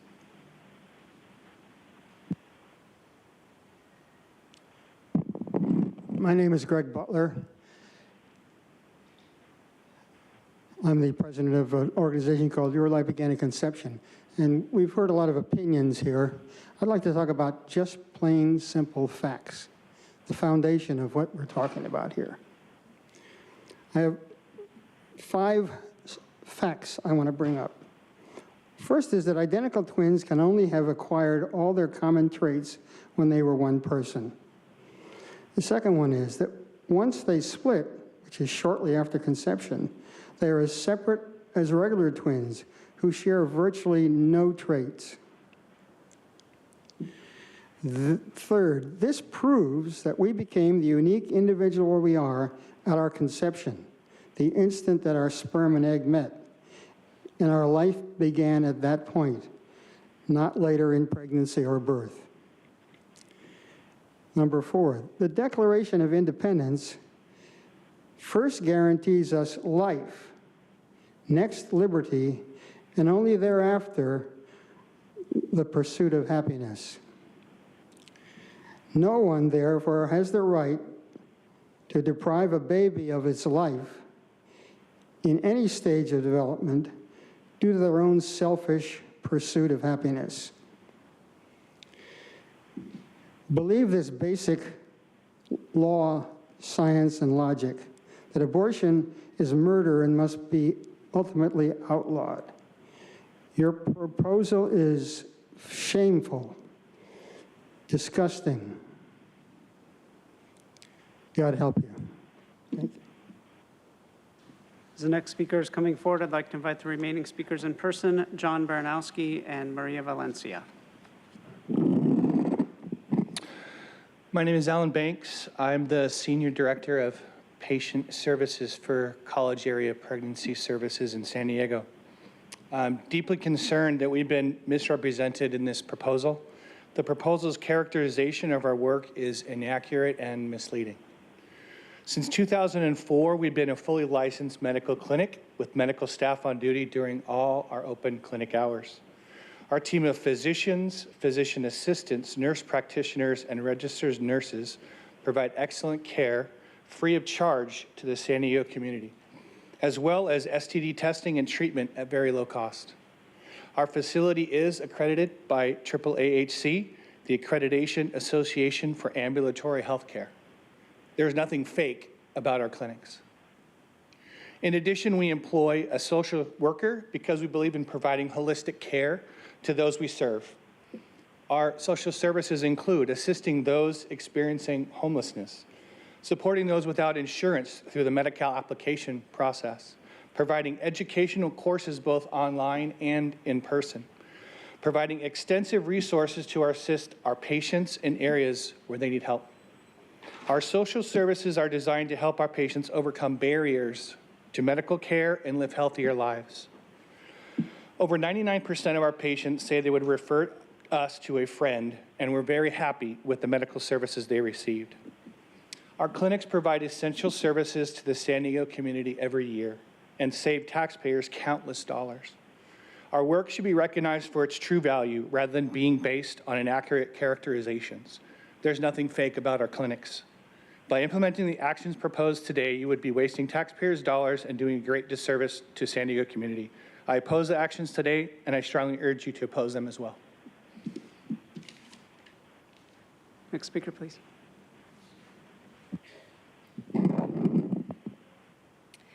Good afternoon, Board of Supervisors and audience. I appreciate this public space to express my opposition on item 30. My name is Maria Valencia, and I'm the resident of District 1, and I work in the Diocese of San Diego. I strongly oppose item 30 because I have worked very closely with the 13 pregnancy centers in San Diego for 14 years. During these years, I have been a witness of the great support they provide to low-income pregnant women and families. They are safe and honorable nonprofit organizations ready to guide women and couples in making informed and conscious decisions.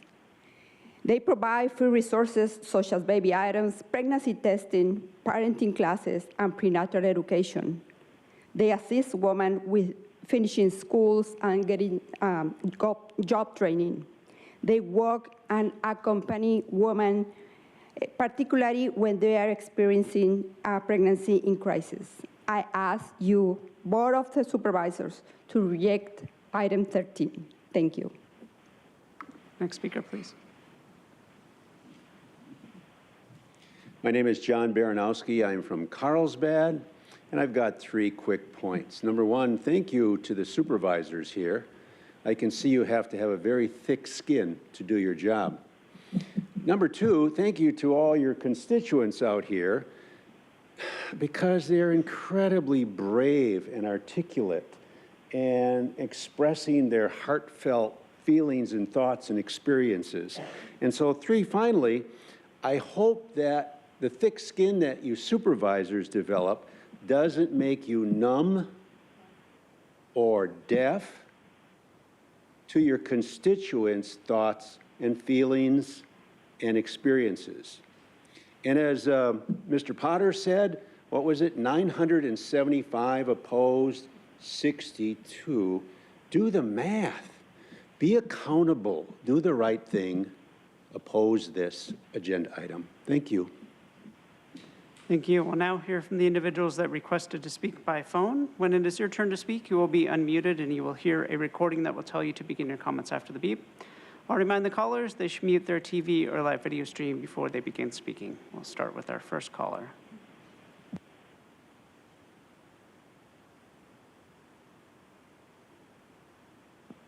Hi, everybody. Cynthia. Thank you, everyone, for showing up and sharing your heart and your testimony. I'm just kind of disturbed that this is actually an agenda item.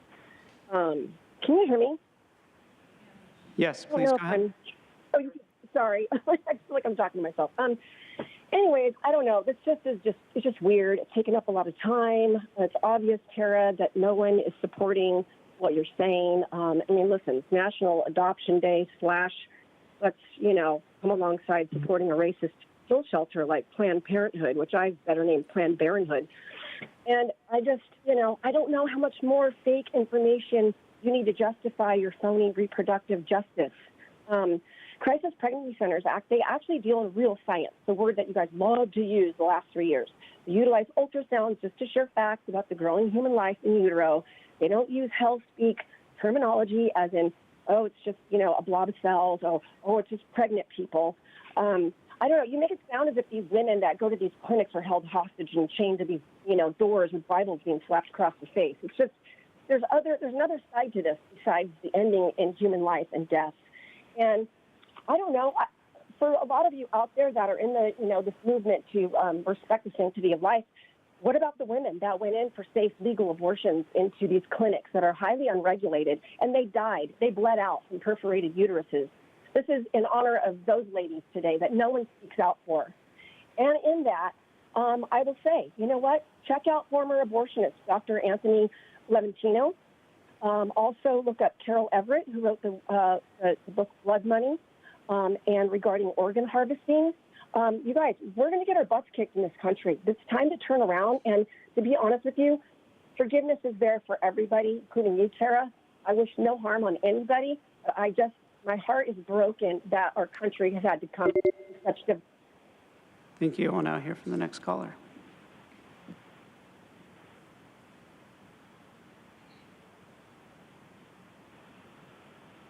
Hello, my name is Karen Roseberry, and I'm calling in strong opposition to this agenda item. The letter that accompanied it and brought it onto the agenda was grossly factually in error, and sadly it actually is reminiscent of something that we would see coming from Joseph Goebbels in propaganda, and the repeating of a lie often enough to have people believe that it could actually be true when it's not. The just blatant and flagrant hyperbole of the notes talking about notorious representations of pregnancy centers is completely unfounded and completely inaccurate. There's been a significant amount of discussion in regards to the need to follow the science, which is precisely what pregnancy centers do. They offer women information, factual information, peer-reviewed information that they can confirm, that references fetal development so that they understand what is actually happening within their bodies, so that they understand what's happening with their pregnancy. The assertions in this letter that suggested that there were active efforts to prevent women from getting abortions is also just absurd. Doors are wide open. Women come to these centers by choice. This discussion of choice is one that is being completely disregarded in the fact that you're actually not giving women choice when they have only one option, and that's to go to a Planned Parenthood where they will receive services only if paid for. When talked about the fact that this is a purely financially motivated effort by Planned Parenthood to stop any competition of women to see someone other than them. And in fact, the data shows they actually get better service at pregnancy centers than they do at clinics like the Planned Parenthoods that are being touted and supported with the... Thank you. We'll now hear from the next caller.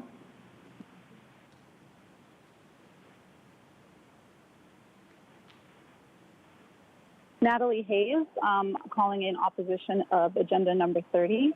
I am a birth mother. Birth mother is somebody who goes through a pregnancy, usually unplanned or crisis pregnancy, not unwanted, and they choose to give their baby up for adoption to save the baby's life and to hopefully enrich someone else's life who can't have children.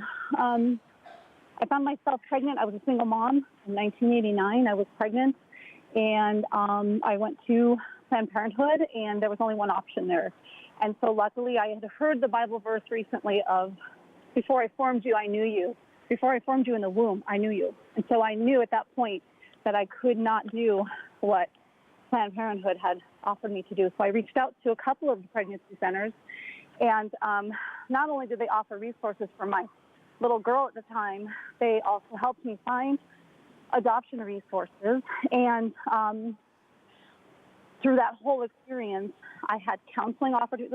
I didn't have to pay for any of this. I had counseling through that. They do offer natural family planning, birth control, parenting classes, which obviously Planned Parenthood does not. They also offered post-adoption counseling and post-abortion counseling.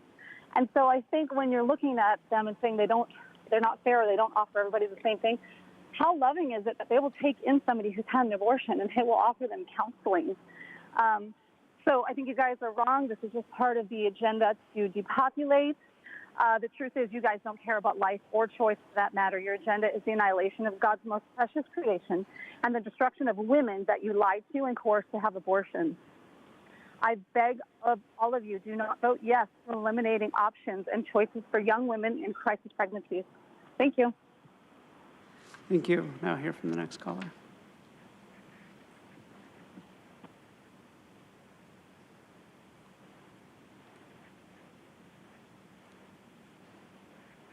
Good afternoon, Supervisors. My name is Penny Harrington. I ask the board to oppose Agenda Item 30 In this item, Supervisor Lawson Remmer makes baseless and specious claims against fully licensed AAA HC medical clinics, such as stating they are fake, are notorious for their unethical practices, and deceptively mimic reproductive health care clinics. Actually, they are healthcare clinics, as you have heard, operating under the same regulations as many other medical clinics in this state and are clear about the services they provide. Further, they are nonprofit and use no taxpayer funds. In my experience supporting several of these clinics, I have only seen positive work in helping pregnant women with medical care, items for their children, parenting, education, as well as STI prevention and testing.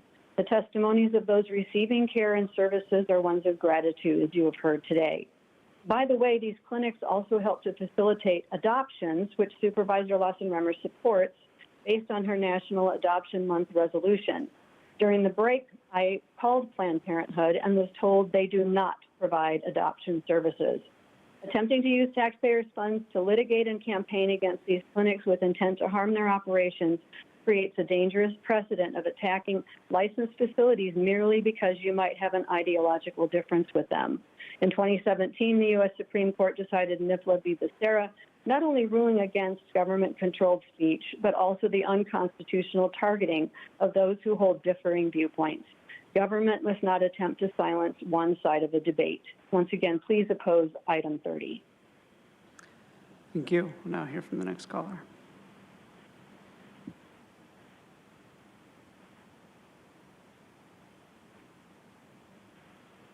Hi, my name is Christina Baez, and I am calling to oppose item 30. I am a mother, a wife, and a member of San Diego Reformed Church. I actually would like to start this in prayer. So if anybody in the room would like to join me. Lord God, I pray that you would soften the hearts of the board members and that they would hear the experiences of the women and the trauma that Planned Parenthood has brought to them.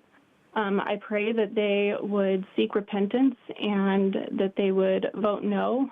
I ask you these things in Jesus' name, amen.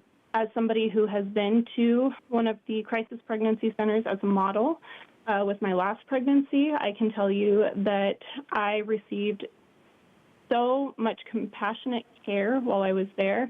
And then I continued my pregnancy care at UCSD. I will say the care that I received at CAPS was far better than the care that I received at UCSD. I felt far more informed, far more cared for.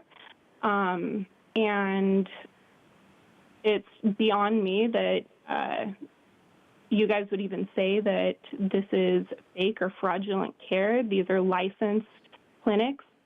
I just ask that you would vote no. Thank you. Thank you. We'll now hear from the next caller.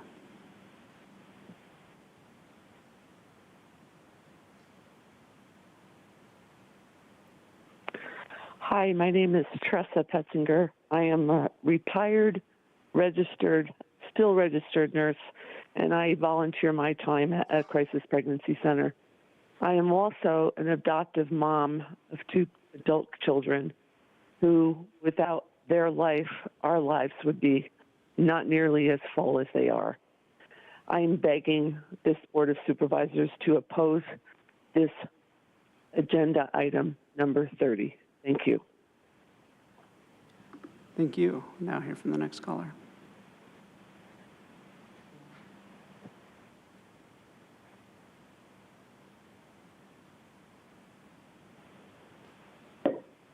Hi, my name is Melissa, and I oppose agenda item 30. While I would never get an abortion myself, I used to believe that women should have the right to that choice. This was before I learned what an abortion actually is. Reproductive health care is a gaslighting term used to hide the realities of birthing a premature child into a toilet at home alone, or during a live abortion, having your child's body pulled apart and those tiny parts sold and profited from. We're here discussing whether we should allow Tara Lawson-Rimmer to go on a tyrannical tirade targeting resource centers that actually provide options for pregnant women. How can you be pro-choice and remove choice? It's laughable, but mostly wrong, un-American, and communist. Tara, you said they're fake centers pretending to offer reproductive health care advice to women, luring unsuspecting women into their doors. They do not offer actual medical advice. They do not offer any prenatal services. They do not offer a full range of health care to women. They instead try to prevent women from exercising their right to seek health care services and to seek an abortion. Based on what facts do you say this, which so far you have presented none to the public?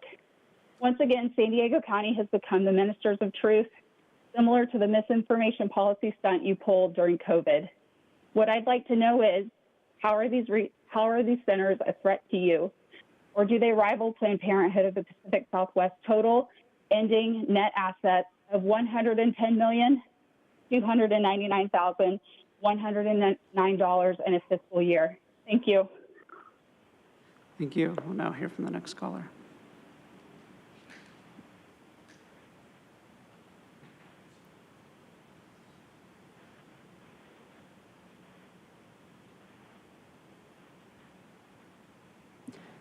The next caller, Jill Spriggs, your device might be muted.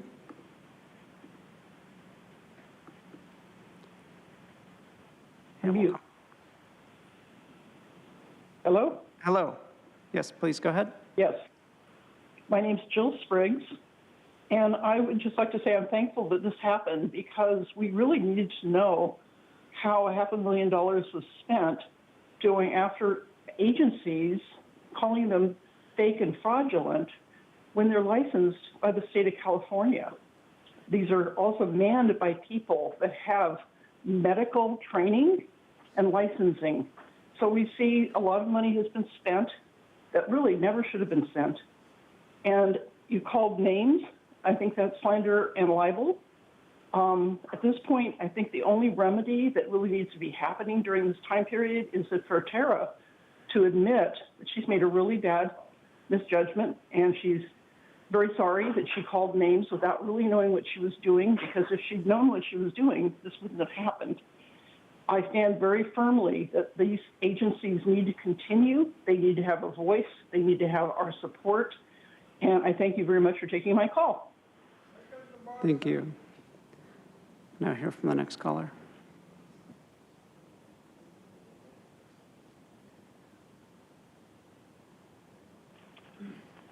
Timmery Jaja.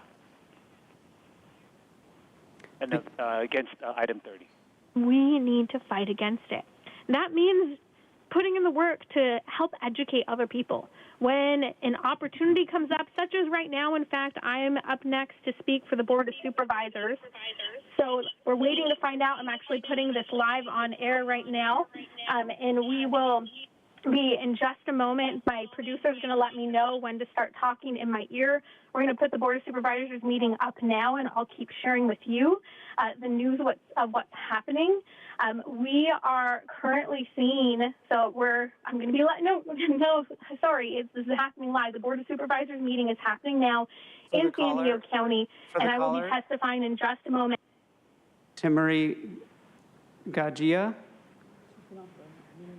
I have a couple minutes to share this testimony. I've been on hold for hours, and we're asking them to vote no against this resolution. We're going to come back to that caller.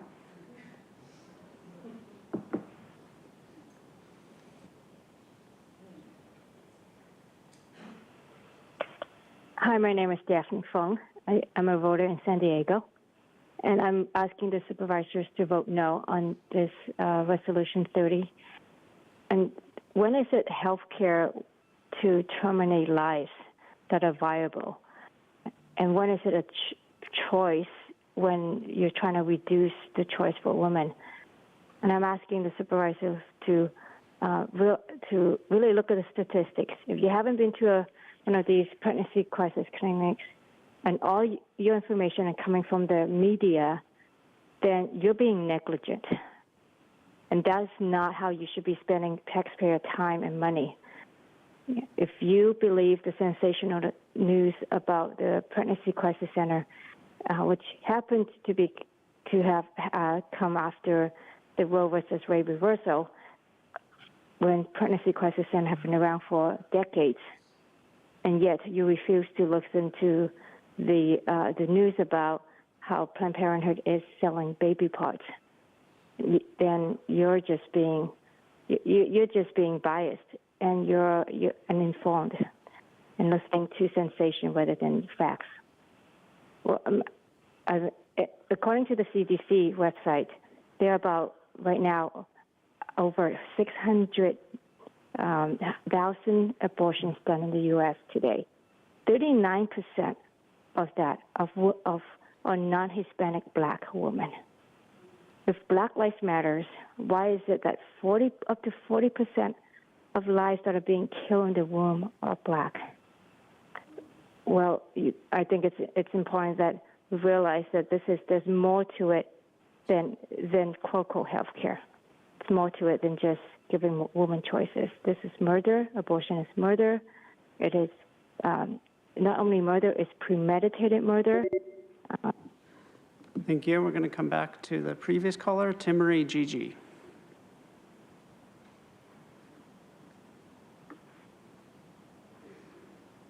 Thousands of women will be left without care. 13 San Diego pregnancy centers are actually licensed community clinics, and 2 are private sole practice physicians. Their board-certified medical personnel provide free critical health care to low-income women, including pregnancy verification so they can access state benefits, ultrasounds, STI and STD testing, and early prenatal care. The remaining centers are pregnancy resource centers. They operate similar to a diaper bank, giving resources and referrals to help women and their children. Please reject item 30 to prevent frivolous lawsuits against vital community resource centers that serve low-income women, children, and families in our county here in San Diego. Thank you for what you do. Remember, more than 3 in 5 women are pressured to abort, so please help keep the doors open to resource centers that help these women. Thank you for what you do, supervisors. Thank you. And Chairwoman Vargas, that concludes public comment on this item. Thank you. I'm going to turn it over to Vice Chair Lawson-Weimer. Yes, thank you so much. So I'm asking everyone, all of my colleagues on this board, to support protecting women and making sure women are receiving medically proven advice and services from medical professionals. With your support today, we can deliver more information about reproductive health resources and the full range of those resources to our area residents. We can create and implement a public education campaign to increase local awareness around the dangers of fake pregnancy centers.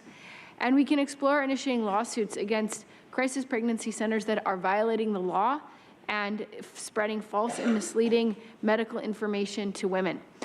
I think it's important to note that I brought this because I am very concerned about women, including people who have contacted my office, who were fed very serious misinformation and lured in an unsuspecting way into these clinics that did not actually provide medically accredited care. Let us be clear, there are a range of services and a range of crisis centers here in San Diego County. The purpose of this bill today is only to target those that are operating outside the law, that are not accredited, that are not providing medically certified treatment and services. Obviously, there are a range of centers in San Diego County that provide various types of services and counseling for women.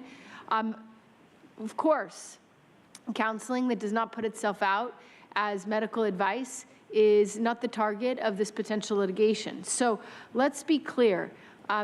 This is about choice. This is about protecting freedom of choice by ensuring women have access to accurate information. And the request is for our legal department to look at the lawsuit initiated already by Rob Bonta, the Attorney General of the state of California, to see if that would be appropriate in any case here in San Diego County, and to begin that process of investigation and fact gathering so that we're really well prepared to protect women and protect the rights of women to exercise informed freedom of choice here in San Diego County. So with that, I'd like to make a motion for this item today and ask for my colleagues' support. Supervisor Desmond? Thank you, Madam Chair. I appreciate it, and I appreciate all the people waiting all day, pretty much in the chambers here for to talk to this item. So it's not clear to me in the agenda item that these centers are doing anything illegal, and there's no mention in the agenda item of those illegal actions. I do believe that women and girls should have the option of the freedom of education of different ideas in a very difficult time. Just because someone may or may not agree with the pregnancy centers doesn't mean they shouldn't be able to operate or be shut down. I think this is more of the cancel culture, and I think it's very possible there are some bad actors out there, probably. And if there's illegal activity, law enforcement should be involved, and those items of their illegal activity should be presented, but I saw none in the agenda item. In many of these clinics, they do good work, as we heard from many of the people here, including education, healthcare, free resources like formula, diapers, clothes, and support after the child is born. And there are nearly 200 pregnancy crisis centers in California. And the legal action that was initiated by the Attorney General, it's unclear which centers are targeted in his action, or as you reported in the agenda item. So beyond that, the legal action was initiated just 2 months ago, and we don't have any results of that legal action. And so far, nobody has been proven guilty of that action. And I believe pregnant women should have the choice in where they receive care and education in a very difficult time and situation. And regardless, where they go for that education or making that decision, abortion is legal and free in the state of California. So I don't think anyone's preventing anyone when they're going out and trying to get and look at their options from that choice. Diverse options and opinions, I think, are a good thing, and we should not cancel those we don't agree with. So that for those reasons, I'm not going to be supporting this item today. Thank you. So thank you, Vice Chair Lawson-Weimer, for bringing this item forward. I think and I think most folks know that I've dedicated my entire personal and professional life to championing reproductive health, justice, and rights. It's okay. You can have a difference of opinion. And but the fact is that crisis pregnancy centers have been deceptive practices, and the reason for that, you've had your turn. You've had your turn. All right. So listen up. The reality is that they do not offer, to your question, Supervisor, I want to make sure that I share this information with you because I'm very familiar with this item. They do not offer abortion or comprehensive reproductive care. And the reason why this is important to share is because while they may advertise to our communities a full range of reproductive health care services, they do not provide health care, all the range, right? And why this is important is that they're not providing abortion or abortion referrals and usually do not provide birth control or other forms of contraceptives. Why does this matter? Why is this important? This is important because there's been a lot of misinformation today that has been shared. And facts are important. The American College of Obstetricians and Gynecologists, with over 57,000 members, are very clear that abortion is health care. Abortion care is included in medical training, clinical practice, and continuing medical education. Now, many speakers today have admittedly shared that not all options are presented at these clinics. They've actually said them themselves. That is not acceptable. It's not acceptable because in California, voters have approved a constitutional right to reproductive freedom. And that states that here in California, we cannot deny or interfere with a person's reproductive freedom, and that people have a fundamental right to choose. And so, as a county, we have the responsibility to ensure our constituents have factual information. And yes, for the record, I started my work as a volunteer. I have also been a patient of Planned Parenthood from a very young age. I did oversee their educational programs very proudly. I actually served as the first Latina on the Planned Parenthood board, as a Planned Parenthood board member, and I served as the first Latina executive for Planned Parenthood. Very, very proud of that. And so I'm sharing this with you because I oversaw their programs, and I can tell you that we oversaw programs like the Teen Success Program, where we were able to support young women who chose to have their pregnancies to term. We also oversaw programs around sex education. So there's a lot of misinformation about what Planned Parenthood has. I including running the programs at the Catholic churches where we provided sex education in the Catholic churches, but I'm happy to have that conversation some other day. So to be clear, because that's not what we're here about today, to be clear, when patients come to Planned Parenthood, they receive options counseling, which includes adoption, prenatal information, abortion, and any other information that they need for referrals. But today, we are here to talk about item 30.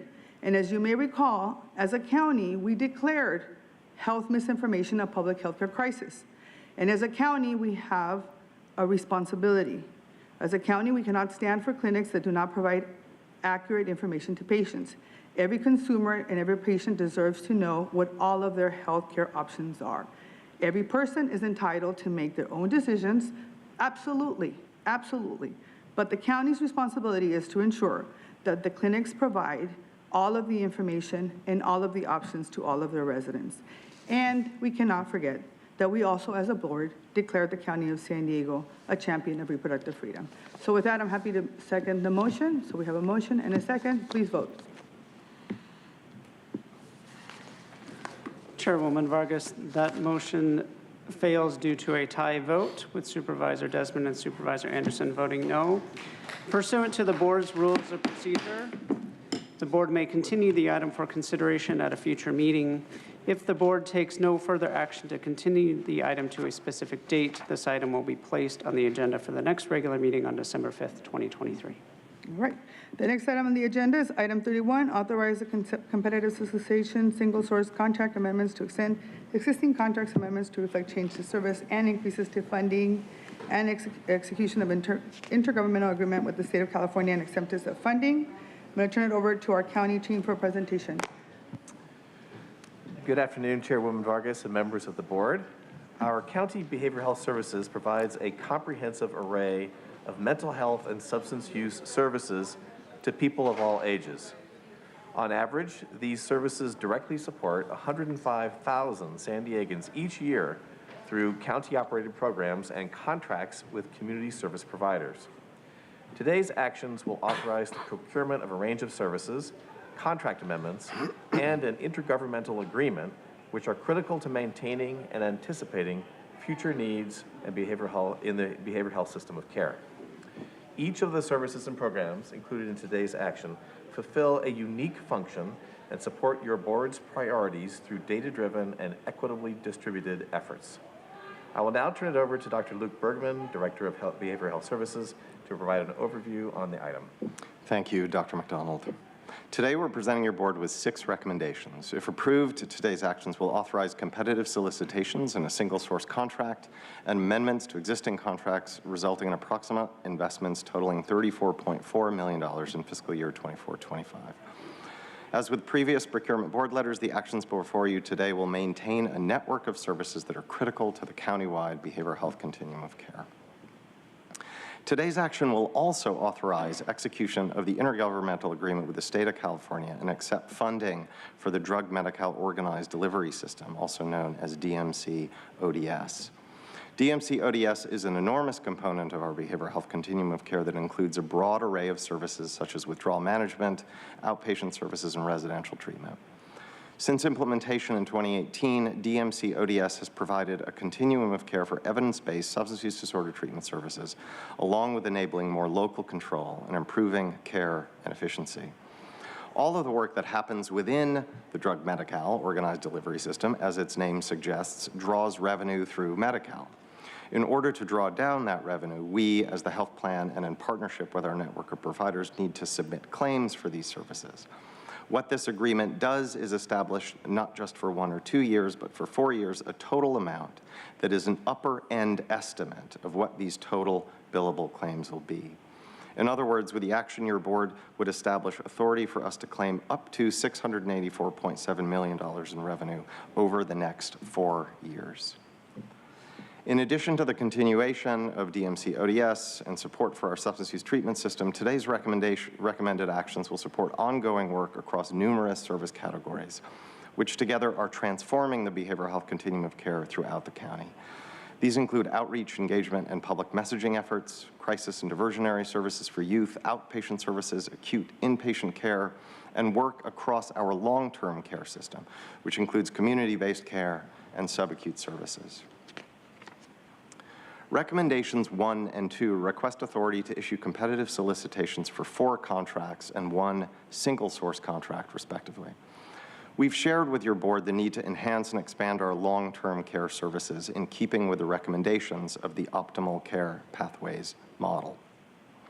The single-source contract is for patch payments at a skilled nursing facility run by Generations Healthcare of Lakeside, which supports our need for expanded step-down and long-term care for Medi-Cal-eligible patients. This provider offers unique behavioral health expertise because they operate the only skilled nursing facility special treatment program, or SNF STP, in the county. Today's action will enable the provider to offer an additional step-down option for patients coming from higher acuity care who don't need the level of care offered through the SNF STP, but who still have both medical and psychiatric symptoms requiring a SNF step-down setting. The competitive solicitations are all re-procurements and include the Breaking Down Barriers program, strength-based case management, full-service partnership, and institutional case management, a transitional residential treatment program, and the It's Up to Us suicide prevention, substance use prevention, and stigma reduction campaign. I want to highlight the It's Up to Us contract, as this has allowed us to reach thousands of people countywide with public messaging and has raised awareness of important behavioral health topics. Through this contract, we provide educational campaigns and suicide prevention resources. We do so across multiple formats, including traditional and digital media channels, radio, TV, printed outreach materials, websites, social media, and out-of-home advertisements such as billboards, place-based posters, and transit shelter ads. In recent evaluations, 83% of participants exposed to the campaign agreed that the campaign helped them recognize the early signs of mental health challenges, and 91% believe the materials help them encourage a discussion with a friend or family member. In response to the emergent fentanyl crisis, we've also been able to add fentanyl-specific use prevention and overdose prevention messaging to this campaign. Recommendations 3 and 4 cover a series of amendments to extend existing behavioral health services contracts. These include competitively procured contracts for assertive community treatment services and behavioral health patients' rights services, as well as amendments for single-source contracts, which include crisis services for youth and Medi-Cal managed care psychiatric inpatient hospital services. Among these contracts is the Behavioral Health Patient Rights Education and Advocacy Service, currently provided by Legal Aid Society of San Diego, which serves clients countywide and assures consumer access to appropriate and timely mental health and substance use services, assists with grievance and appeals resolution, and is the patient rights advocate for county mental health and substance use program clients. This contract is being amended to support CARE Act program implementation, which will require increased education and case management capacity.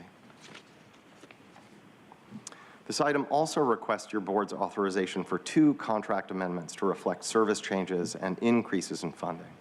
The first is for the HHSA lab testing contract and supports increased testing needs across various Health and Human Services Agency departments, including at Behavioral Health Services direct service sites, such as our county psych hospital. We're also proposing an amendment to the Independent Living Association and Recovery Residents Association contracts to support the continued implementation of the CARE Act program. CARE Act, which launched on October 1st, is a new pathway to voluntary court-ordered treatment through a care plan for persons with untreated schizophrenia or other psychotic spectrum disorders. Individuals with a court-ordered care plan will be connected to an array of treatment and support services based on their unique needs. Clients may be provided with housing support if that is an outlined component of their care plan. Through this contract, community health improvement partners will engage with landlords and operators of independent living facilities to identify housing options for clients with a care plan who require housing support. In summary, we ask that your board approve today's recommendations, which will issue competitive solicitations, authorize single-source contracts, amend to extend competitively procured and single-source contracts, amend contracts to reflect changes in services and increases in funding, and execute the DMC ODS intergovernmental agreement and accept funding. Thanks, and I'll take any questions. We'll open up for public comment, and then we'll take questions. Thank you, Chairwoman Vargas. We have 5 requests to speak on this item, 3 in person, 2 by phone. Also note that we received 4 e-comments, 2 in opposition, and 1 neutral. Any members of the public that requested to speak on item 31 by phone, please dial into the conference line now using the instructions that were provided to you. We'll begin with the in-person speakers. All speakers are in opposition. I'd like to invite forward Mark, Truth, and Bryant Rumbach. You have 2 minutes to address the board, and I'll ask you to please state your name for the audio record. All right, still Brian Rumbaugh. So it's been a long day. I definitely am not really well versed in this particular item, but definitely some things that definitely caught on relatively quickly for me, which is, the funding, trailing the funding from the state once again. I understand that's really kind of the job in this current system. Certainly the healthcare problem regarding drug addicts and opioid abuse and fentanyl, I get that. Okay, that's common sense. What I can say is this: anytime we have government go outside of its obligations and start spending money, we're essentially spending money that we didn't earn in a lot of ways. And really, that's essentially what the job is right now for everybody up here. And yeah, shake your head at me. That's okay, man. I'm trying.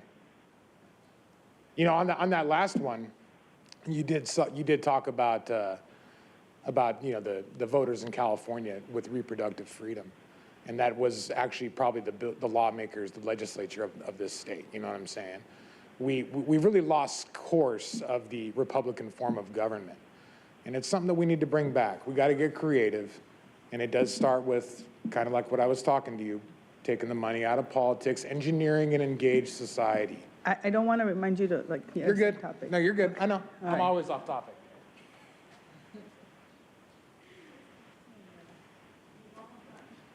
No, we're not. Okay, Truth. First, is lobotomy covered? Because it seems like it would be. Behavioral Health Beast demands to be fed more by the state, giving over $684 million in debt dollars, and the county spending over $412 million. More money approved by the funding facilitators who seem to care not if the programs actually work or not, or if the programs reflect the local community's needs and wishes. Because everybody can see the state only funds what doesn't work. And it's creating industries in areas such as homelessness and behavioral health, often tied together, in order to advance agendas such as conservatorship to start taking over an individual's sovereignty. And many people go along with this because it sweeps people off the streets while keeping ethics people in a stable job. But let's talk about a couple of these programs. There's more government propaganda campaigns for suicide, stigma, and substance use, when these are actually all issues that government tends to exacerbate, not prevent. And there's a $0.8 million contract with Generations Healthcare of Lakeside, which offers behavioral modification and psychotropic drug review. And there's multiple contracts with Telecare, who say on their website, quote, Telecare encourages vaccination. COVID vaccine mandate, time is running out, act now. We want you to stay at Telecare, end quote. They even linked to a Vox video called Vaccine Side Effects Are Actually a Good Thing.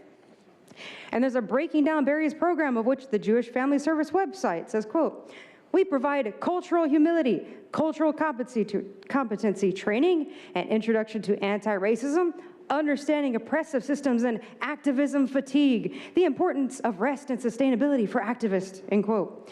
That's what being funded with taxpayer money. I think people would rather have more food on their plates than help the activists who keep trying to take the food off their plates. But if I start to identify as an activist rather than as an American, will I receive a paid vacation? Because maybe then I could actually support this. So I'd say they need to be defunded. Thank you. Next speaker, please.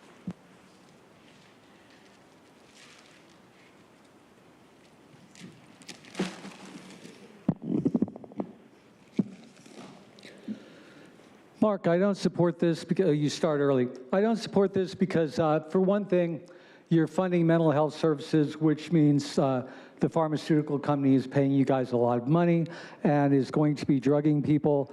The few people that I've known that had to take any type of meds for any mental condition did not come out good, not well at all. In fact, they were actually a lot worse. I know one girl who was literally, I would say she was probably 140 IQ genius. Had a master's in Spanish Lit, a BA in English Lit, letter class, international honor student letter class when they were in Italy and speaking with the Italians. And she went from being mildly bipolar to being completely schizophrenic with the help of lithium and being used as not a pincushion because it was all done orally, but just unbelievable amount of different medications until she just completely was flipped out. I remember one time I actually visited her at a hospital, and she was shaking from lithium toxicity. And I had read Peter Bregan's book on toxic psychiatry, who was a very, very renowned psychiatrist. And so I recognized this and mentioned it to the nurse. Instead of stopping the dose like you absolutely should have, like any doctor would, they just lowered the dose, even though she was, like, she could have died. That's when you're shaking from lithium toxicity. So yes, I don't think this is a good idea. I've seen the effect that the money the pharmaceutical industry has on universities and such. They've got fluoride in our water, all kinds of bad things. This is not good. And it doesn't surprise me from you guys. Thank you. And Chairwoman Vargas, not seeing any callers in the queue, that concludes public comment on this item. All right. Is there a motion to approve? Is there a second? All right. Again, the only comment I'll make is to just thank you for all the great work. There's really, particularly the Breaking Down Barriers initiative, the work that you're doing for communities. So there's a motion and a second. Please vote. Okay.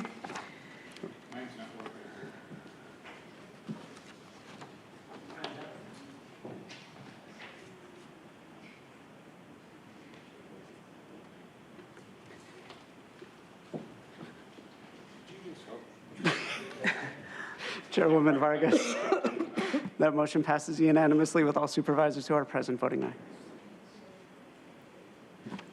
All right, next item on the agenda is item number 32. We will notice public hearings, issuance of revenue bonds by the California Municipal Finance Authority for the benefit of Horton House in an aggregate amount not to exceed $70,000. 70 million, I'm sorry. I'll turn it over to you. Thank you. Yes, I'm joined by Lisa Keller-Chiodo, who is the county's debt and capital finance officer, who can provide you with an overview. Can't hear you. Sorry, my mic is off to the side. I apologize. We do have a staff presentation if the chairwoman would like to receive that. Otherwise, we can go in directly to public comment. We'll turn it over to public comment. Thank you. Thank you, Chairwoman Vargas. We have 7 requests to speak on this item, 5 in person and 2 requesting to speak by phone. We also received 1 e-comment in opposition. We'll begin with the in-person speakers. For those that requested to speak on item 32 by phone, please dial into the conference line now using the instructions that were provided to you. We'll begin with the speaker in favor of this item, followed by the speakers in opposition. As your name is called, please come forward and stand against the east wall under the murals until it is your turn to speak. I'd like to invite forward Matthew Jumper, will be followed by Mark, Truth, Bryant Rumbaugh, and Paul DeBold. You'll have 2 minutes to address the board, and I'll ask you to state your name for the audio record. My name is Matthew Jumper. I'm the president of Interfaith Housing. We're the owner of Horton House, located at 333 G Street in the Marina District downtown. Honorable Chair and Supervisors, thank you for this day. It's been a long one, but I'm here to answer your questions more so than anything else. I will tell you that we built or developed this affordable housing development for 153 units of senior housing and disabled individuals in 1980. Analogous to, I think, an earlier agenda item on, gosh, what was it? It had to do with the detention facilities that are growing older. We're not a detention facility, but we were built in 1980, and it's time to rehabilitate the property. We serve seniors and disabled individuals, households, that are between 20 and 50% of the area median income. So as you can tell, that's extremely low income, and that's from the inception, 1980. We will do the same thing and carry this forward another 55 years with the help of tax credits. A tax credit investor will help us to rehabilitate. And we're using, obviously, tax-exempt bonds for the construction. We're on the hook for the bonds, as you know, the game plan here. You're not. But we have a game plan in place. We received unanimous approval from the City of San Diego. We're actually buying leased land from them. It cost about $19.6 million. It's expensive, there's no doubt about it, but most of that is in the appraised value of the property. The rehab is about $120,000 per unit, so we're redoing everything in the units. Thank you. I'm here for questions. Thank you. Next speaker, please. All right, still Brian Rumbaugh. So $120,000 per unit, that's must be some nice marble countertops. That's a good thing. You know, once again, here we find ourselves talking about projects, trying to throw money at problems. I mean, ultimately, we need to understand, like I told you guys earlier, and I'm telling everybody, because you guys are all my fellow Americans, okay? I do care about you. Everything in this world is relative. When people come up here and talk about things such as inflation, such as the Federal Reserve, such as all these type of things, the pressure that your average citizen out there is feeling, it's causing them to go into needing to be housed by the working man, okay? Ultimately, the direction needs to shift. We need to have a system where it's not just the perpetual big money crew coming in here looking to get money and taxes, because just because you guys or government is not earning that money doesn't mean that government does not make money, government takes money, okay? And puts people on the hook. So when we borrow money from the federal government and then the state government and they print it from the Federal Reserve, it's a cycle. And you're witnessing an entire generation now scared to death about their kids and grandkids. They didn't see it coming. They were blindsided. Fortunately for me, I did see it coming many years ago. And that's what prompted me to kind of figure out a way to circumvent it a little bit. I don't have all the answers, but I have a hell of a lot more than most people. I'm being honest with you, bud. Thank you for putting up with me, Jim. Thank you for voting no on item 32. Next speaker, please.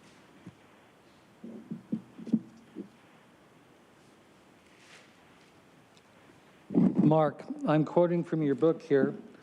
The project consists of 150 restricted low-income rental units for seniors over 62 and persons with disabilities, and 3 unrestricted managers units.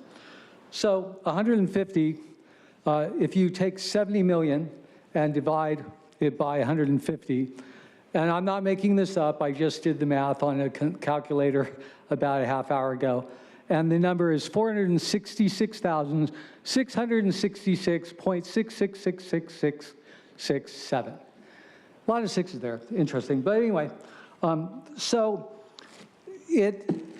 I've already told you that you could 3D print 10 by 10 rooms with locks for $1,000 each. That means you could make 5 rooms. Like if The woman, the story about Malejo, and the woman was so excited she had a room for each of her daughters.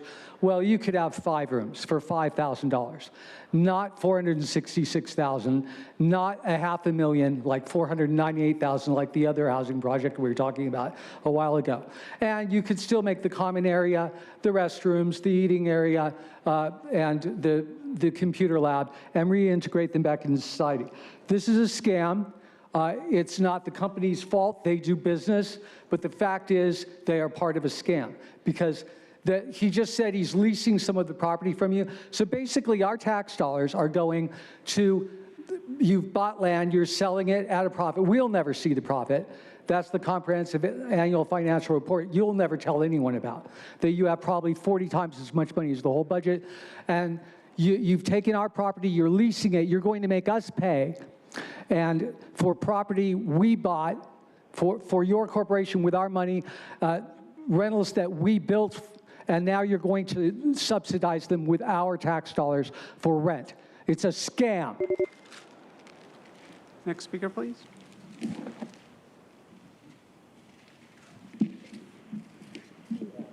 Hi, Paul LeBold. Looking at, excuse me, looking at the developer's application housing addendum, I see that the units are for people who make 60% of the area median income, that is AMI.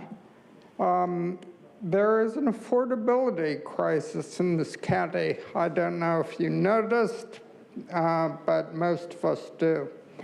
And I would suggest making a larger percent of those units affordable to people who make even less than that, and maybe a few for people who make more. Perhaps some for 25% AMI and some for 75% AMI. But as I say, there is a housing crisis, and of course that feeds into the whole homeless thing. People of all ages, seniors and on down, people of all ages are being forced out of their homes, rising rents and everything else. I think that you should take the bold step of mandating units for those with lesser income than 60% AMI, which is basically livable, though at a reduced level. Let's do our best for those who can't afford housing and not just maintain the status quo. But I'm glad to see that this doesn't involve any due process or constitutional violations. I guess Tara isn't here to listen. Thanks. Next speaker, please.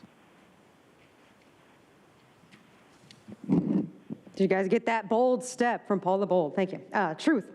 Horton House LP, based in Lemon Grove, and the developer, San Diego Interfaith Housing Foundation, work to build stack and packs everywhere. The board members include people that went to the Naval War College, were in charge of military housing, went to MIT, worked for IBM, and were involved with the World Council of Churches. This organization is partnered with Bank of America, California Bank and Trust, San Diego County Credit Union, Union Bank, Wells Fargo, the San Diego Housing Commission, the U.S. Department of Housing and Urban Development, and the cities of Carlsbad, Coronado, El Cajon, La Mesa, Poway, and San Diego. They also claim that they independently finance, own, and operate all of their allegedly affordable housing communities, collectively valued at more than $100 million. But now they want a $70 million debt bond issuance from the California Municipal Finance Authority to maintain 150 rental units at 333 G Street in San Diego for seniors and people with disabilities. You know, it'd be nice if they at least offer a rent-to-own option. Actually, just passed by this location last week. It's in the gas lamp. The building already exists, so it sounds like they're maybe trying to upgrade to meet the state's new electric dictates and prop up what amounts to welfare housing. So the question is, how does Matthew make back over $70 million to cover the borrowing debt amount when their annual budget is only $14 million? That means either two scenarios. One, this housing project is either going to be government subsidized, as in every taxpayer is going to pay for it for hundreds of years, Or 2, this housing development will not be affordable. And how can this be guaranteed affordable in 55 years with inflation increasing? And so this whole scenario, it amounts to government housing fraud, because it's eventually going to fall apart as socialism and lies always do. The people's money is going to run out faster, the more debt incurred and the more subsidizing that occurs. Basic math, like Mark says. So Jim, I want to thank you for putting up with other people. Thank you. Not seeing any callers in the queue. Chairwoman Vargas, that concludes public comment on this item. All right. Is there a motion to approve? So moved. Is there a second? We have a motion and a second. Please vote. Chairwoman Vargas, that motion passes unanimously with all supervisors who are present voting aye. All right, the next item on the agenda is item number 33, just for the record, was withdrawn from the agenda, so we will now move on to discussion number 34, approval of the delivery of and the execution of related financing documents for the County of San Diego Certificates of Participation Services 2023, County Public Health Laboratory and Capital Improvements. I'm gonna hand it over to public comment, or did you want to put a presentation? Chairwoman, may I just, I believe this is a 4-vote item. Yes. So would you like the presentation now and then wait to see if Supervisor Lawson-Lima returns? How do you want to handle the? I was going to do the public comment first. Okay. I do have a brief statement to read into the Okay, record as why don't we well. go ahead and do the public comment? And then, Mr. Pistol here, so. is there a rule? A comment needs to be made? No. Okay, why don't we go ahead? Sorry. Thank you, Chairwoman Vargas. We have 4 requests to speak on this item, 2 in person and 2 by phone. Also note that we did not receive any e-comments on this item. Any members of the public that requested to speak on item 34 by phone, please dial into the conference line now using the instructions that were provided to you. We'll begin with the in-person speakers. Both speakers are in opposition. I'd like to invite forward Mark and Truth. You'll have 2 minutes to address the board, and please state your name for the audio record. I demand the statement. This is Truth, and I'm pretty sure I'm long overdue to receive a certificate of participation for participating in these meetings. Over $163 million for a 52,000 square foot, 2-story building, a 725 space parking structure, plus over $2 million for a county public health lab in Kearny Mesa. But why are county workers driving cars? I think that requires behavior change. We can't have county people polluting the environment or adding on to their vehicle miles traveled allowances. So this parking structure is absolutely unacceptable. These future county workers need to take the very inefficient, unreliable, inconvenient, and unsafe public transit with everybody else. There's also no reason why all 4 buildings should undergo construction for remodeling and receive new furnishings. This lab is basically somebody's excuse to get an entire remodel job. And this county building getting some renovations. As many times as I and others have been here, day or night, we never see anybody working on it. What's up with that? I want to say we don't need a lab conducting experiments that puts the community at risk of accidental releases. Accidental. We also don't need people's behavioral risk factors, alleged social determinants, and healthcare access factors such as income, education, disability statuses, and other social characteristics to be tracked. None of this type of information is county government's business, and no one will benefit from any more of the faulty PCR tests. When I read the item mentioned that a new state-of-the-art laboratory will also support the attraction of a diverse workforce, I know that means foreign workers here on a temporary visa rather than Americans in need of a job. But I also know Americans don't want to work. Regardless, the future workers, who probably won't even realize what they're involved with, will also get a gym and lounge areas with the taxpayer money of $12.2 million in rent every year, to a final future total of well over $334 million. Well, they do things like put up air sensors everywhere and play with viruses. Next speaker, please. Final call for Mark. And Chairwoman Vargas, not seeing any callers in the queue, that would conclude public comment on this item. Is there a motion? Oh, let me go ahead and have you read the statement. Thank you so much. On June 27, 2023, the board adopted the fiscal year 23-24 operational plan, which established appropriations of $163.1 million of bond proceeds for costs associated with the construction of a public health lab, a parking structure, as well as for costs associated with relocation efforts at the County Operations Center in Kearney Mesa, and for major system renovations here at the County Administration Center. And since that time, the financing team has been working with county staff to structure a long-term lease financing and prepare the related documents to issue the bonds, which will be certificates of participation. Today's recommended actions will approve a long-term financing in an amount not to exceed $199 million with final maturity in 30 years, fiscal year 2053-54, and with an anticipated fixed rate borrowing cost of approximately 4.73%. The long-term financing is expected to be designated as green bonds based on the anticipated LEED certification level for all of the projects, allowing investors to invest in a project identified as promoting environmental sustainability. The recommendations that are before you today also include an action to authorize the use of approximately $2.1 million in state grant funding for epidemiology and laboratory capacity. This approval will reduce the amount of the 2023 COPS in a like amount. The recommendations also include the approval of the issuance of the San Diego County Certificates of Participation Series 2023 to provide funding for the public health lab and capital improvements and the associated financing documents. Subject to your questions, that concludes the presentation. Is there a motion to approve?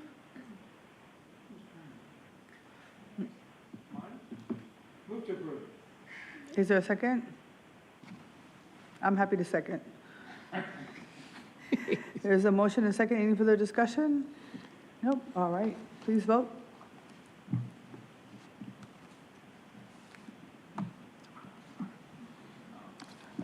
Chairwoman Vargas, that motion passes unanimously with all supervisors being present and voting aye. Okay. Right, the next item on our agenda is item number, let's see, board committee reports. Are there any reports? Nope, okay. The next item on the agenda is a non-agenda public comment. Can you please call the remainder of the speakers? Thank you, Chairwoman Vargas. We have 13 remaining requests to speak on matters not listed on the agenda, 6 in person and 7 requesting to speak by phone. For those that requested to speak by phone, please dial into the conference line now using the instructions that were provided to you. We'll begin with the in-person speakers. As your name is called, please come forward and stand against the east wall under the murals until it is your turn to speak. I'd like to invite forward Mark, Robert Gurman, Truth, Pam, Summer, and Paul the Bold. If I've called your name, please come forward. All right.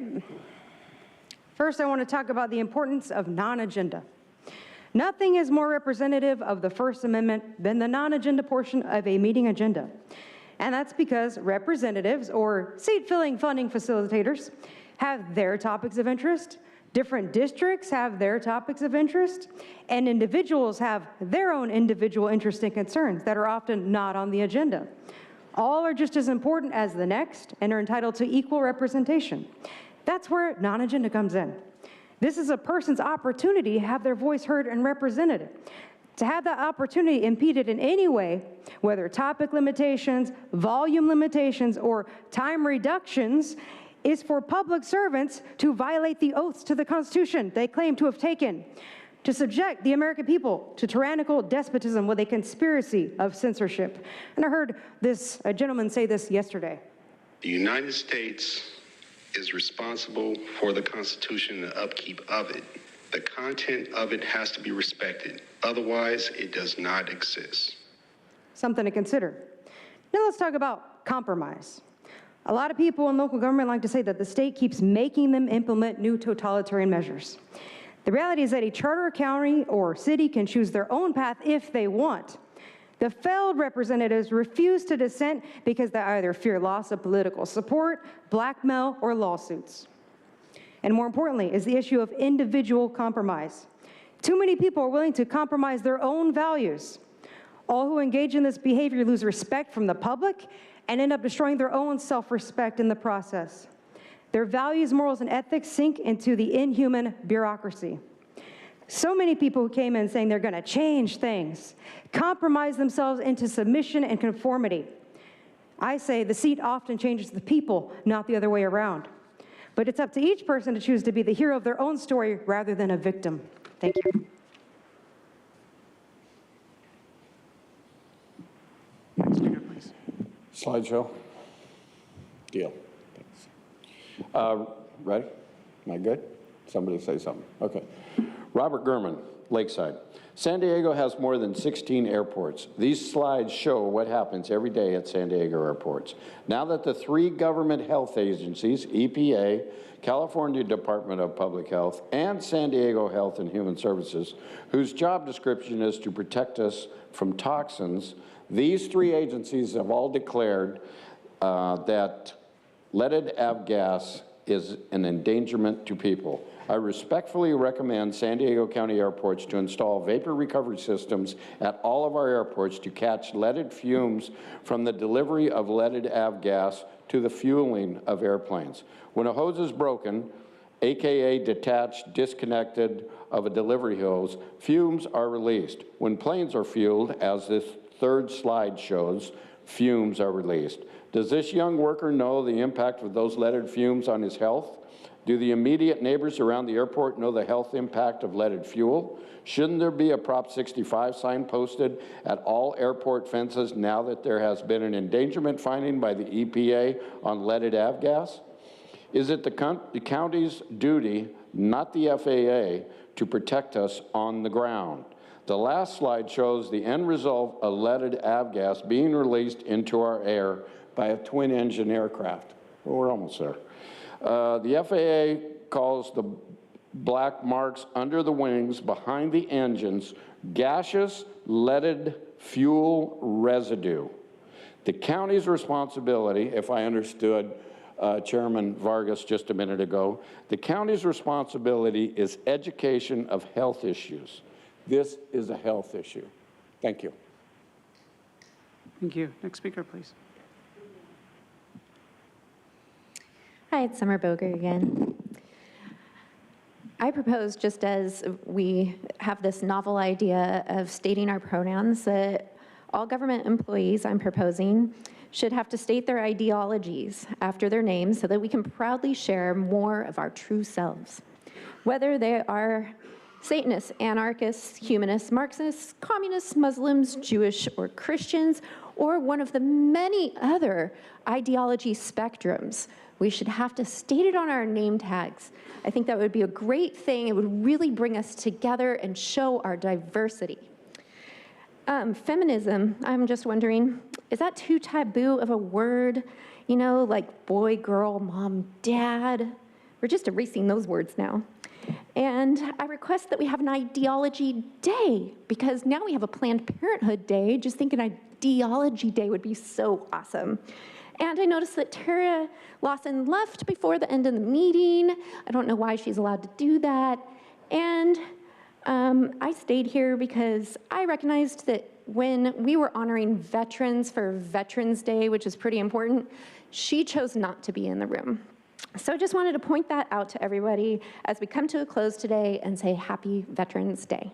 We honor America and we salute our flag. Thank you so much. God bless America. Next speaker, please. Hello. Paula Bold. Corruption, an interesting word, covers both legal and illegal acts, from promises not meant to be kept, like environmental cleanup but allowing leaded fuel in PCBs, or public funds that the public can't audit, to illegal stuff, like 400 Sandag contracts without signature. From Merriam-Webster, dishonest or illegal behavior, especially by powerful people such as government officials or police officers. Or B, inducement to wrong by improper or unlawful means, such as bribery. Last Sandag meeting, a mayor complained of some kind of pressure tactics. Her word was corruption or coercion. However, the chair said corruption and illegal are the same thing. In fact, it appears that some of the staff did put pressure that basically funds would be unavailable if board members didn't vote now. I would say this could be interpreted as dishonest behavior or an inducement. I noted similar statements at the Del Mar workshop as well. Considering the source, it could be regarded as corruption on a small scale. The chair also congratulated Mary, the Sandag auditor, who found actual illegal corruption on her retirement, and said, "I wish I could be there with you." So let us all wish the chairwoman, a speedy retirement. Final call for Pam or Mark. And not seeing any callers in the queue, Chairwoman Vargas, that concludes a request for non-agenda public communication. All right, with that, we're going to go ahead and do closed session speakers tomorrow. We're going to do closed session tomorrow, and then we're going to go ahead and turn over to adjournments. So, Mark, we called you a whole bunch of times. Well, I just heard it from the other room and I came to second her. I'm going to give you a chance, but you need to be paying attention, please. Hurry up. Thank you.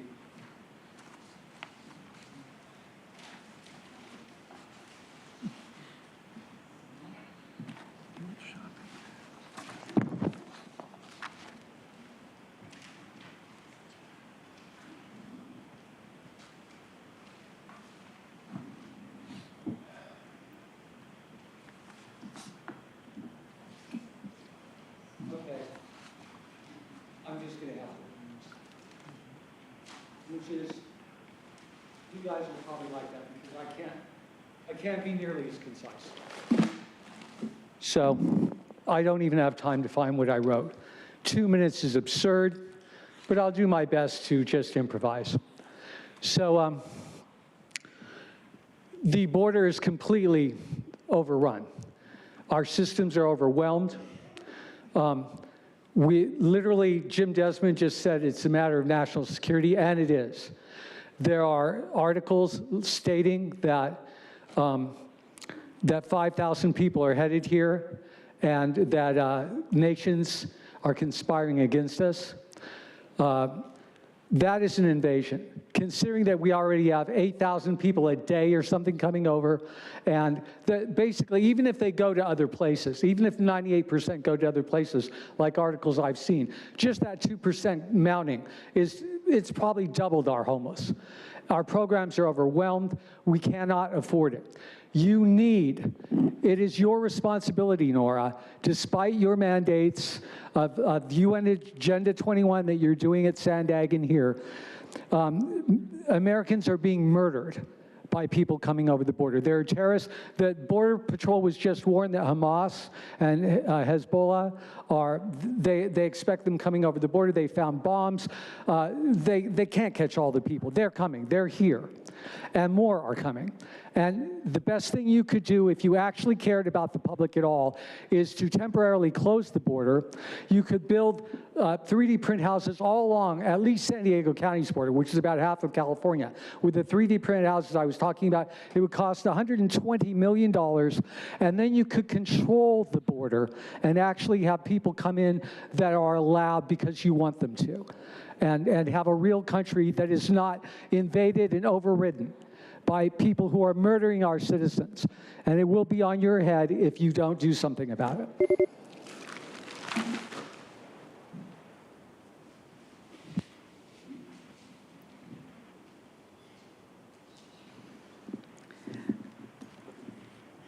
Supervisor Desmond.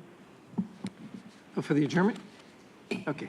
Thank you very much. Appreciate it. I'd like to adjourn this meeting in the memory of Glenn Wynn. I'm just going to ask chambers, we're doing adjournment. Hello? The folks in the chambers? We're doing adjournment, so if you could please be respectful.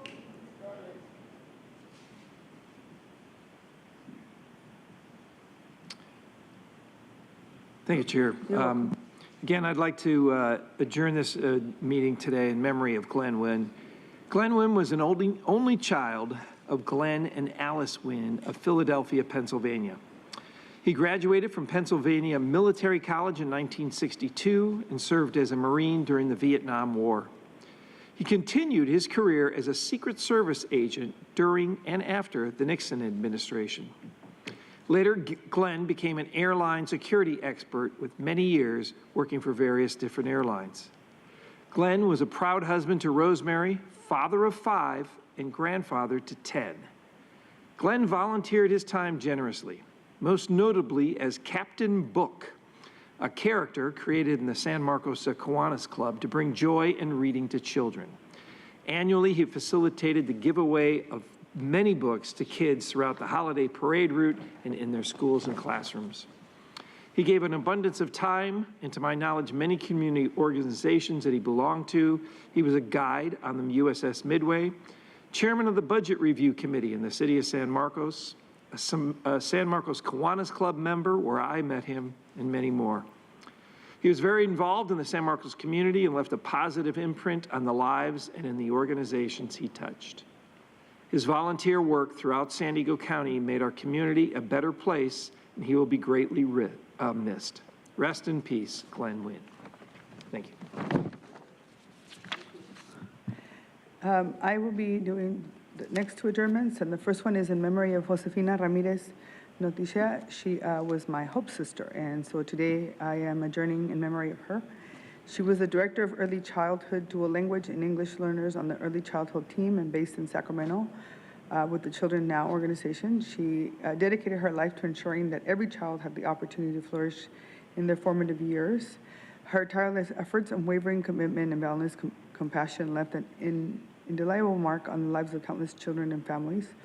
As we adjourn this meeting, I want to take a moment to reflect on the contributions of Josefina and the lasting impact she had on early childhood development and throughout the state of California. She had 2 children, a husband, and a family that she loved and adored, and she was an active member of Hispanas Organized for Political Equality, very, very young, taken from us very early on, and her memory of being an activist and someone who cared so much for the advancement of women and Latinas in our community is something that we will all continue to carry on her behalf. And so this adjournment in memory not only honors her legacy, but also serves as a meaningful way to recognize her significant contributions to early childhood development and the work that she did on behalf of our communities. The next adjournment is in memory of Matilde Mati Gregory. And Matilde Mati Gregory, 77, immigrated here from Mexico. She's the spouse of her Navy husband and mother of 3 children. They moved around overseas quite a bit, finally settling into San Isidro, where she lived for the last 40 years. After becoming a young widow, Maddie opened her own small business, a Mexican seafood restaurant in San Isidro. She was well known in her community for helping her neighbors, volunteering at church and at the senior center. Mati was generous with her time and helped anyone she could. She enjoyed walking, Zumba, exercise, traveling, and never missed an opportunity to go out and dancing with her friends. She was a loving sister, mother, grandmother of 7, and great-grandmother to 3. She always had a smile on her face, laughed often, and really enjoyed life to the fullest. She will be deeply missed. And with that, we will now proceed to adjourning tomorrow's session. Thank you. As the chairwoman indicated, item 35, which are closed session matters, will be continued to tomorrow's session. The board will reconvene tomorrow at 9 a.m. for the planning and land use session of this meeting.